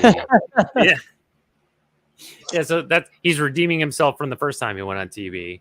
Yeah, and so that's the thing. He's getting, he's had success, which makes him overly confident because he's not used to having confidence. He's not used to succeeding, and so for a narcissist, it's too much. So he gets overconfident. He overhypes it. Yeah, and he puts out the challenge to the cannibals, which was a bit overzealous because they put guys in the hospital last time. And he puts down the challenge for everything on the line. He puts down that the winner of the match gets the contracts of the losing tag team and wins the tag team titles. Right. So the Cannibals are the tag team champions, even though we haven't seen them defend the fucking belts at all. Now they're the tag team champions. Yeah, well, even though they were in Gold's Gym talking shit. But now that he's said it on television, they don't have to agree. That's just the way it is now. Those are the rules. Because he said it.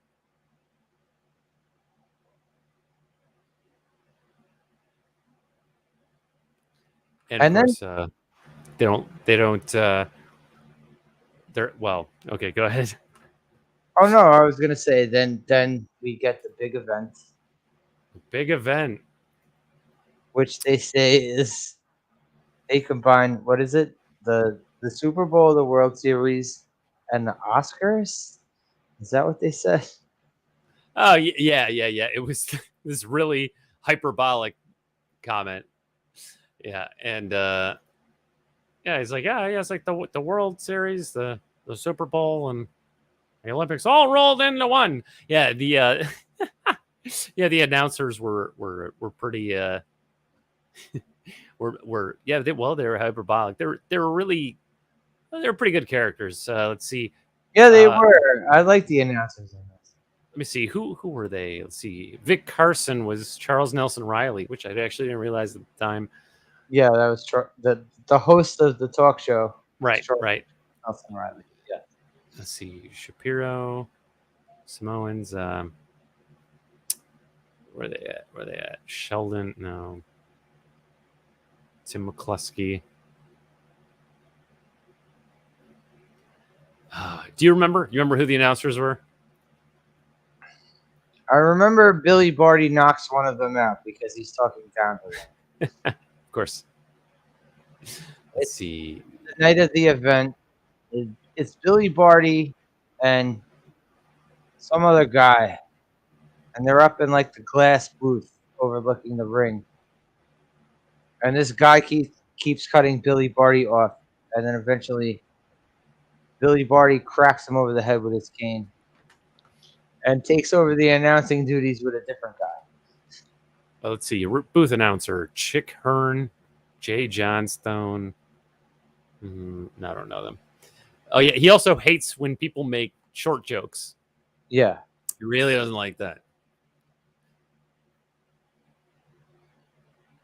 So then, after all first of all, we get Carnage in the booth, and then we get Carnage later on. Not too much later on, actually, because Kick is playing on stage before the big match. Yeah. And the Cannibals do not like that. No, they don't like much of anything except talking shit. And so they come up, they assault the band on stage. They pick up the White Flying V guitar and smash it. And, oh wait, we also forgot that Smilac managed to get Captain Lou Morano's car destroyed by the Korean/Samoan collection agency in the parking lot. So that's 3 for 3. Except this time was well, I guess the first guy he didn't care about, the first car, the owner, and this is a guy he doesn't like. So it was at the second one that was really unfortunate. Yeah, also we see now that Smilac is using his scumbag powers for good. He's not doing it to fuck people over. He's actually doing it for the good of mankind. Yeah, something like that. I'm sure that's what he tells himself. Yeah, but it's okay though, because it was the captain's car.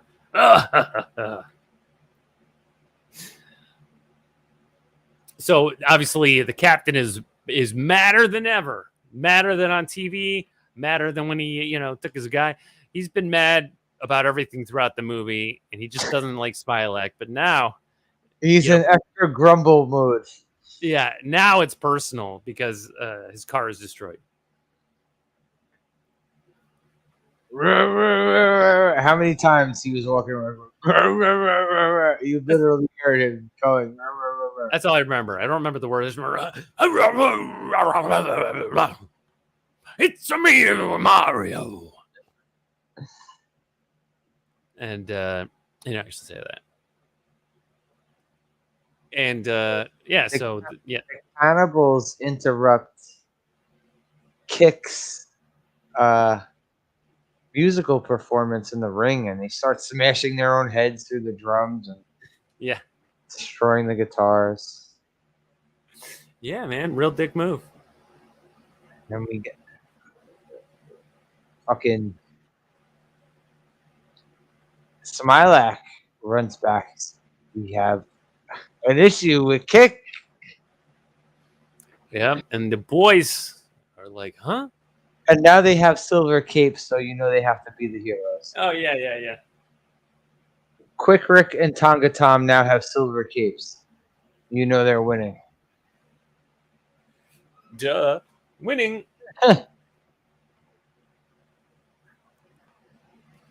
Yep. And they come running out of the back. And yeah, I mean, they actually do come running out like heroes with their capes trailing behind them. And that was definitely done on purpose. There was like, we have to have them looking valiant. Yeah, to the rescue, right? So yeah, they come out because the band, that's their support, that's their friends. They come out, and of course the Cannibals are their nemesis. And Cannibals put them out for 4 months. Yeah. Is that what they said? 4 months. Yeah, so like they I must break you. They literally broke them. They beat them up with chains.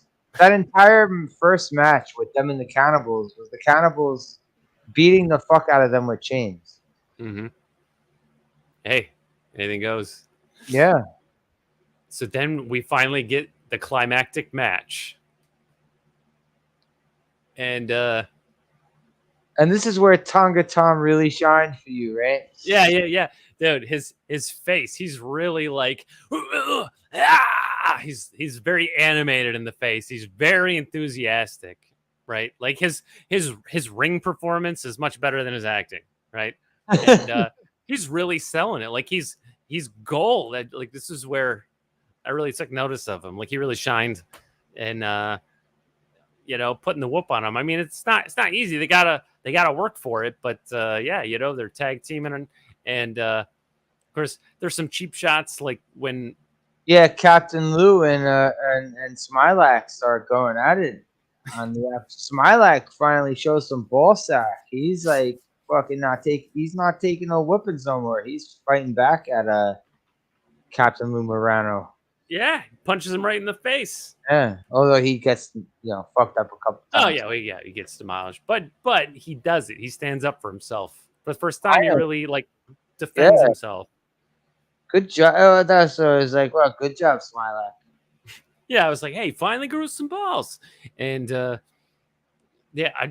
was where Roddy Piper was pinned down by one of the. It was a tag team match. The other guy had him. He was getting him down, and then Tonga Tom, like he sneaks in behind the ref and attacks the cannibal, and then he runs back out and jumps outside the ring.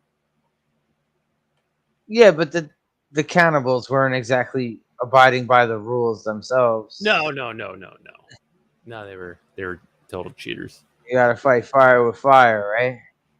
Yep. And they do like jumps off the top rope. This is like, this is the match of the movie.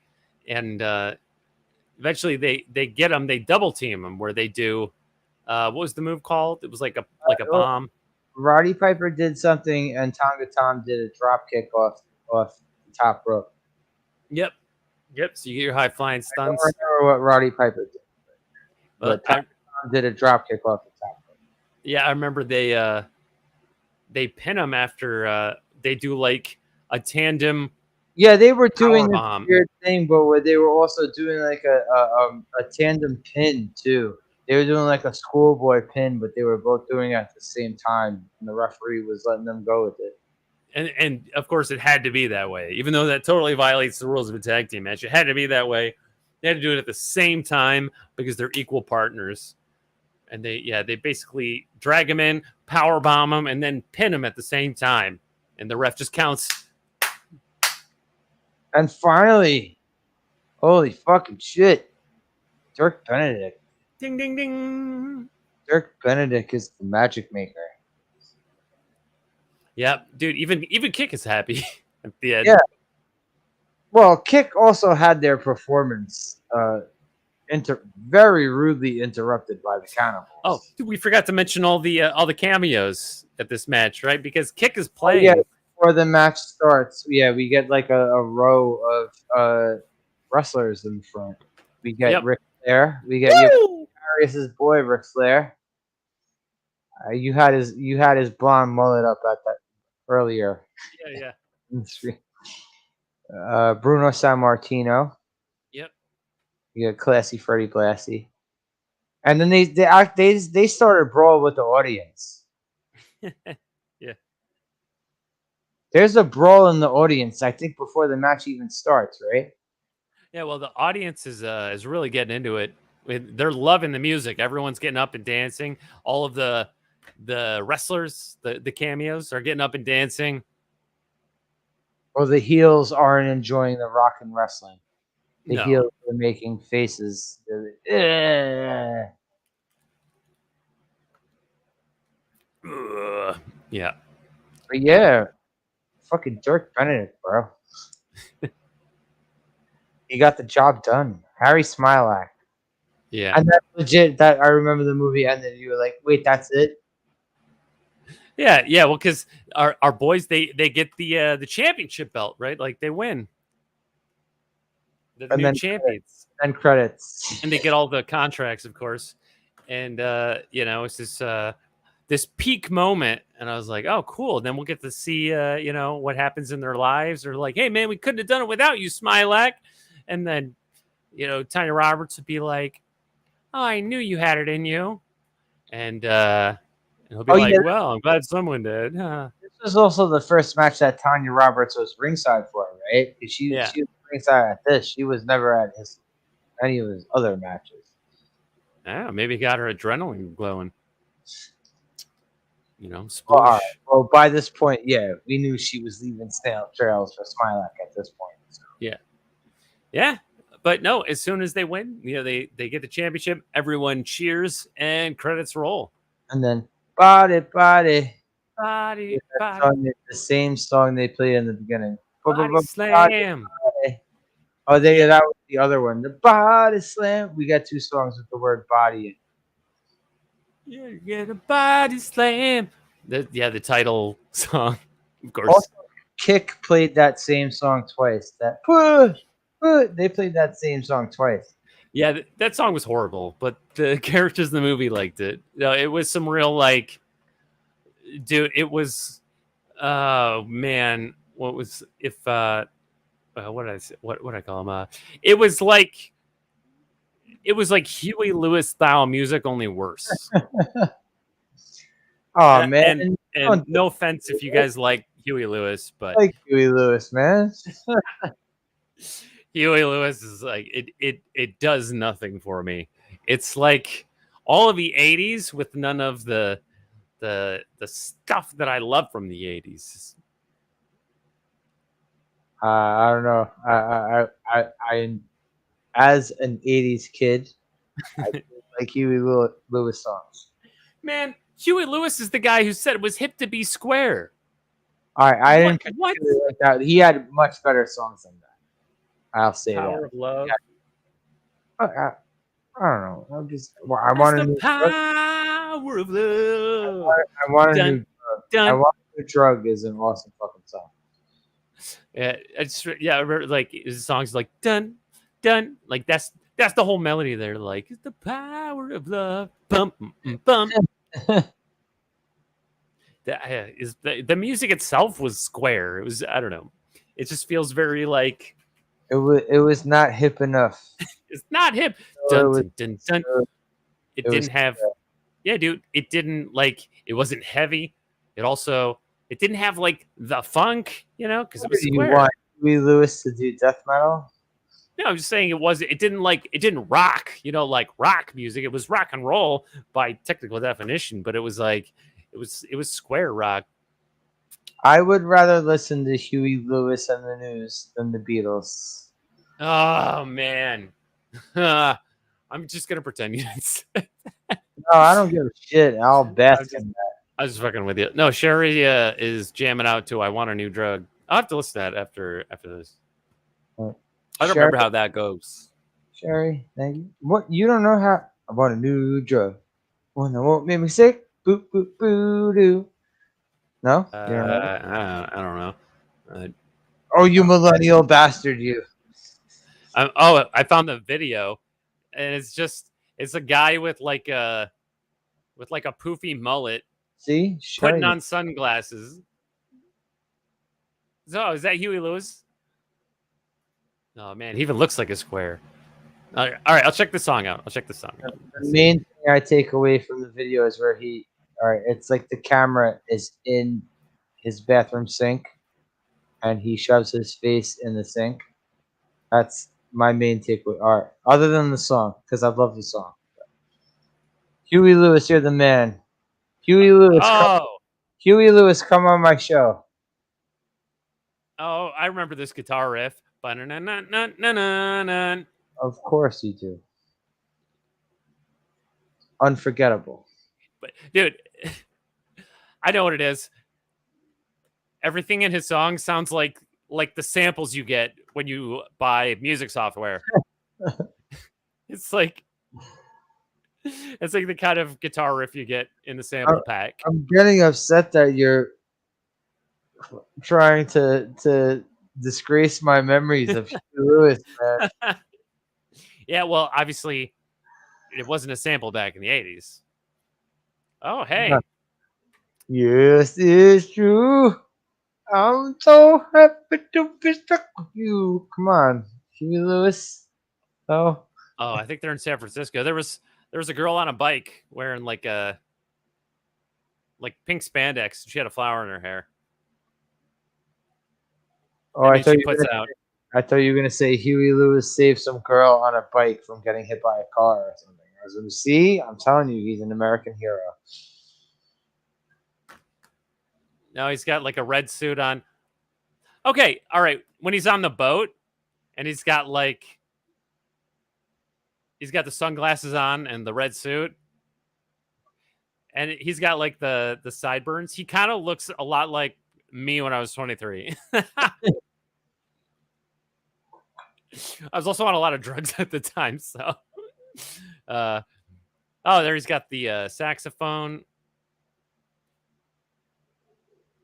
I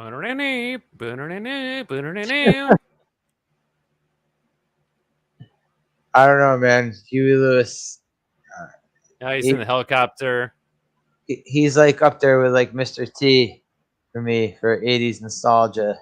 Like, oh yeah, Salon. Well, yeah, he's very 80s, right? And that's the thing. There's that joke in Futurama where they're in the year 3000. He made it out of the 80s. Oh no, wait, he did a movie with Gwyneth Paltrow. That's right. He's like, wow, everything in the safe has been perfectly preserved and is just as fresh as it was 1,000 years ago, except for Sports by Huey Lewis. Right. He did a movie with and a song with Gwyneth Paltrow. Gwyneth Paltrow? Yeah, that fucking. Oh shit! God damn it! Now I gotta look this up. Oh, that girl from the bike is at the show. He's on stage, and there she is in the audience.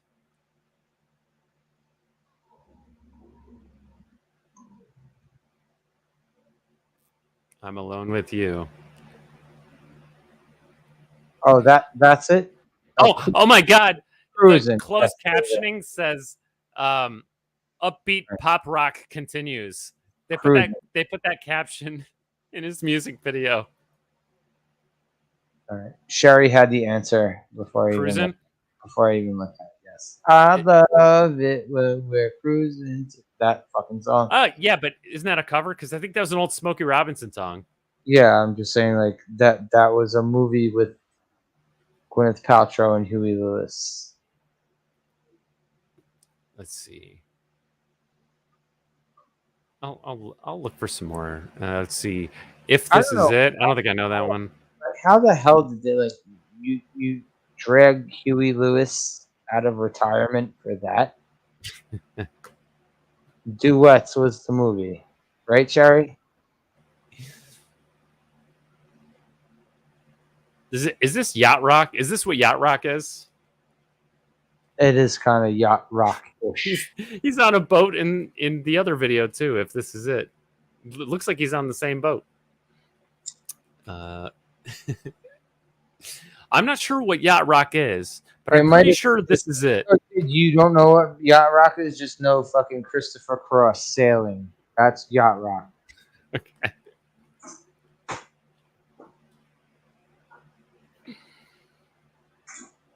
Dude, the song was called "I Want a New Drug," but I didn't feel like he was. It didn't even feel like drugs. Not like. Was it Roxy Music? "Love Is the Drug"? That song I like. No, well, it's not like he was like singing about shooting up heroin in the fucking alley. Well, it's metaphor, right? Let's see. Smokey Robinson released "Cruisin'" in 1979, and I saw him perform that live at Firekeepers Casino on my birthday 3 years ago. Smokey Robinson. Well, I don't want to see a Gwyneth Paltrow movie anyway. I don't like Gwyneth Paltrow. You don't like Goop?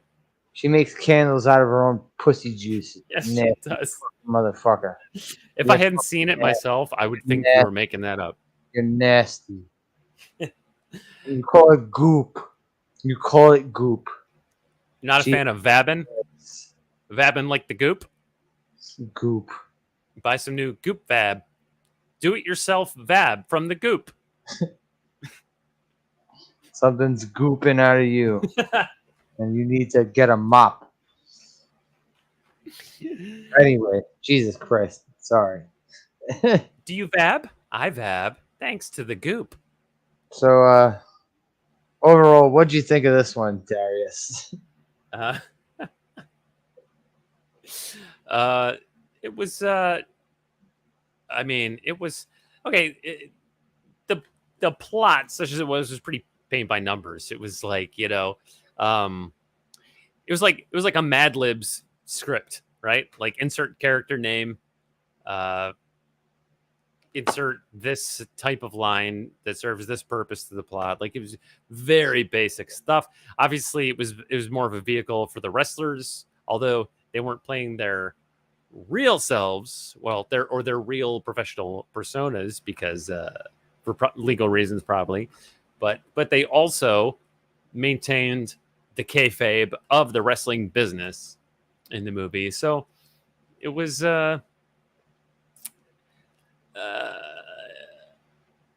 mostly a dud. You know what I'm saying? Like it wasn't offensive to me, right? It didn't offend me. But it also like did not excite any part of my brain really except for Tanya Roberts. And so I guess I would compare this movie to Huey Lewis. It doesn't offend me, but it doesn't excite me in any way. I'll probably forget I even saw it. So this is the Huey Lewis of movies for you. Is that what you're going to categorize this as? Yeah. Okay. Yeah, it's the Huey Lewis of movies. I'll be more specific. It's the Huey Lewis of like wrestling movies. But yeah, it's basically this movie was like Huey Lewis, except for other than Tanya Roberts looking all kinds of good at 37 years old, looking like that. 37 years old. Woo! Congratulations! Oh, that is Yeah. I mean, Man. R.I.P. Tanya Roberts. Oh man, she was wow. But my man Tonga Tom, he won me over in the movie. And like I like Dirk Benedict. I like him as Face Man. He's great. I like him in Battlestar Galactica, and something else I've seen. You know what? I like him too, but I will also say this: Jefferson from Married with Children can play any single role that man has ever played. Dirk Benedict has played Ted McGinley from Married with Children. That guy can play any role that Face has ever played and be the same exact. It will be the same result.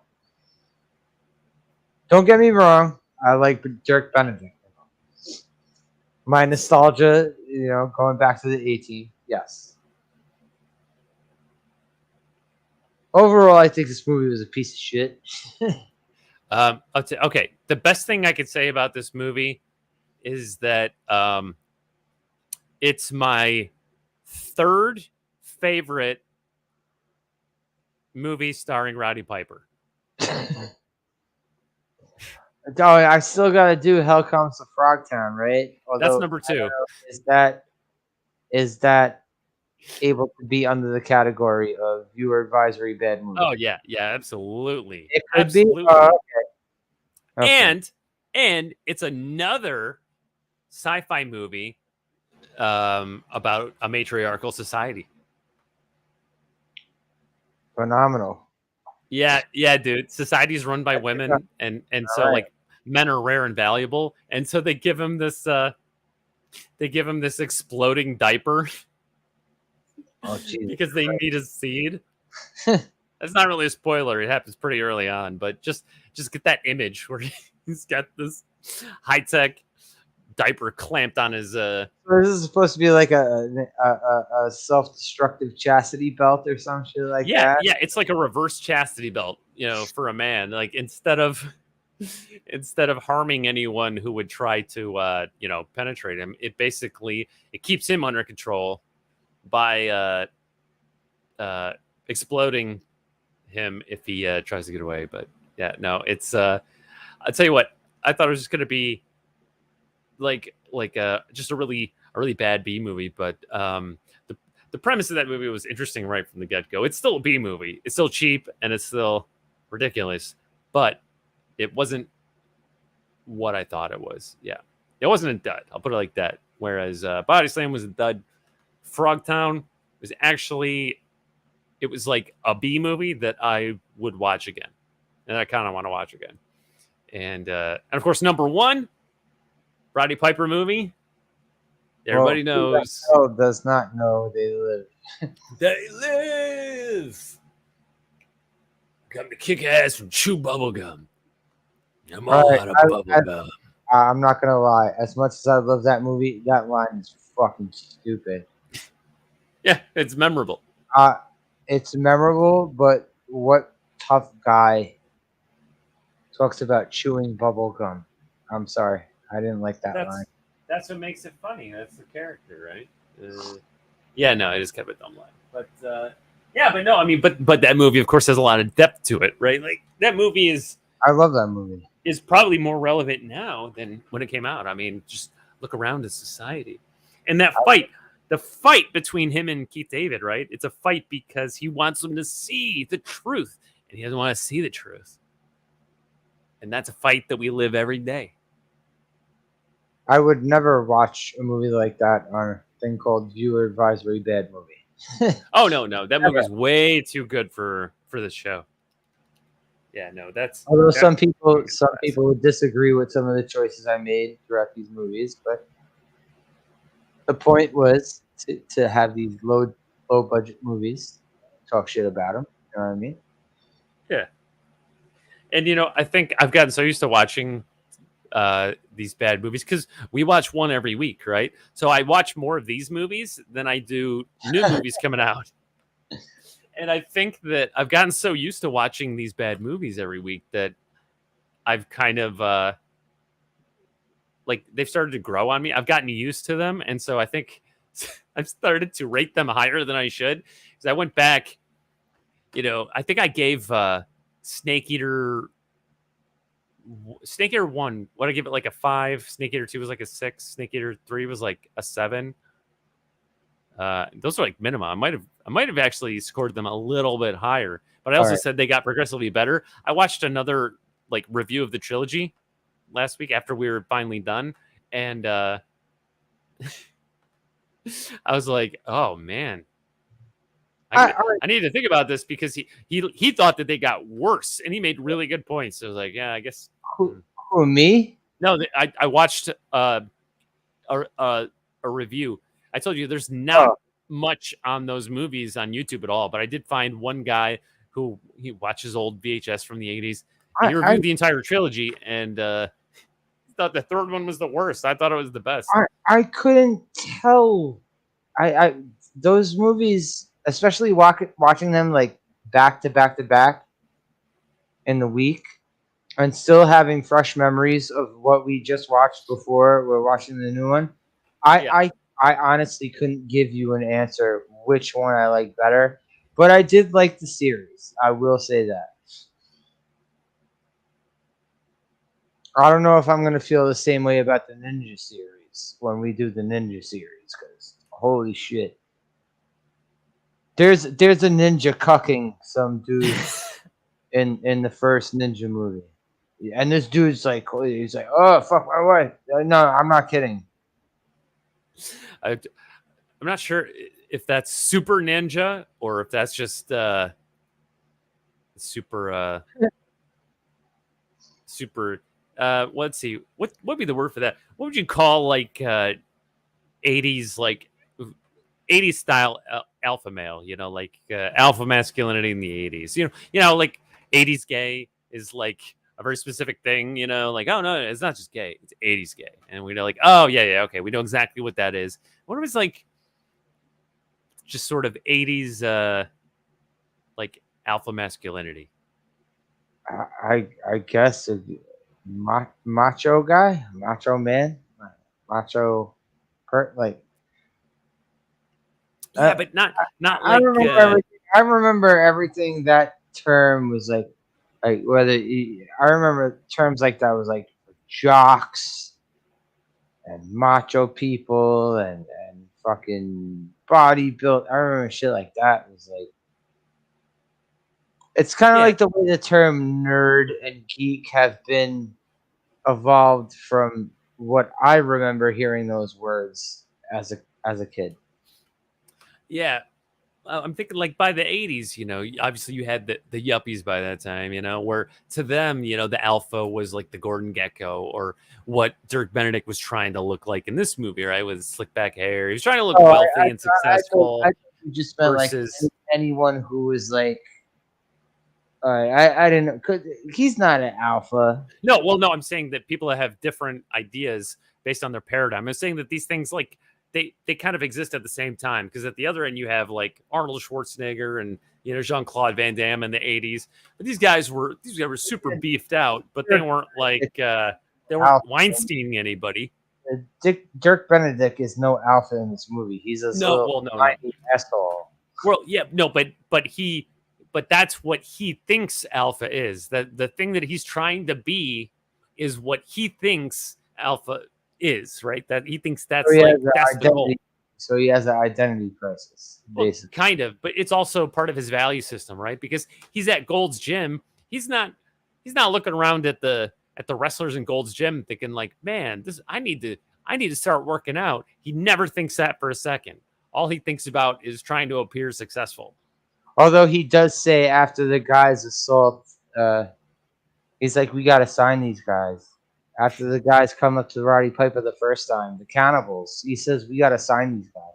Oh, no, it's during a match. That's right. Roddy Piper's getting, that's right. The fat guy with his little brother. He's like, we got to sign these guys.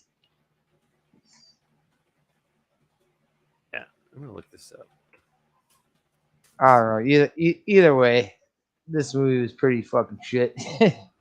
See, like if you were a man in the 80s, you either liked the carpet or you liked the hardwood floors.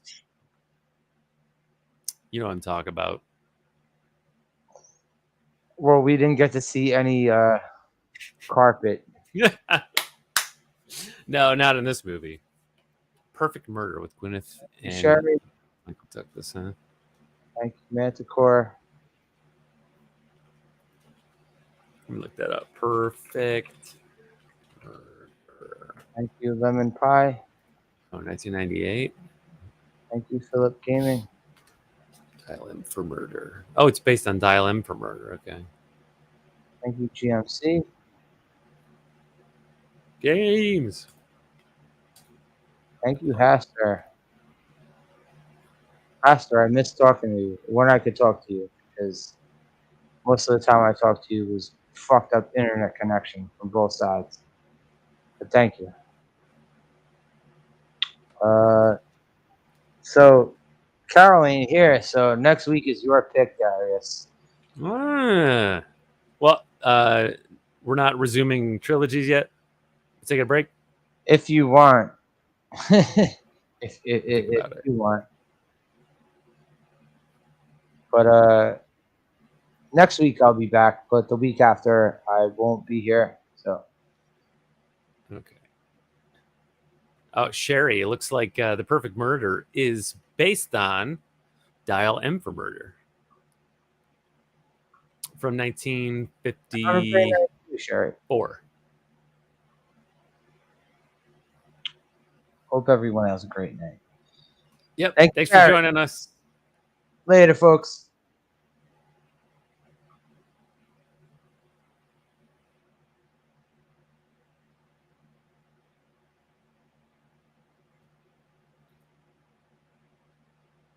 Yeah.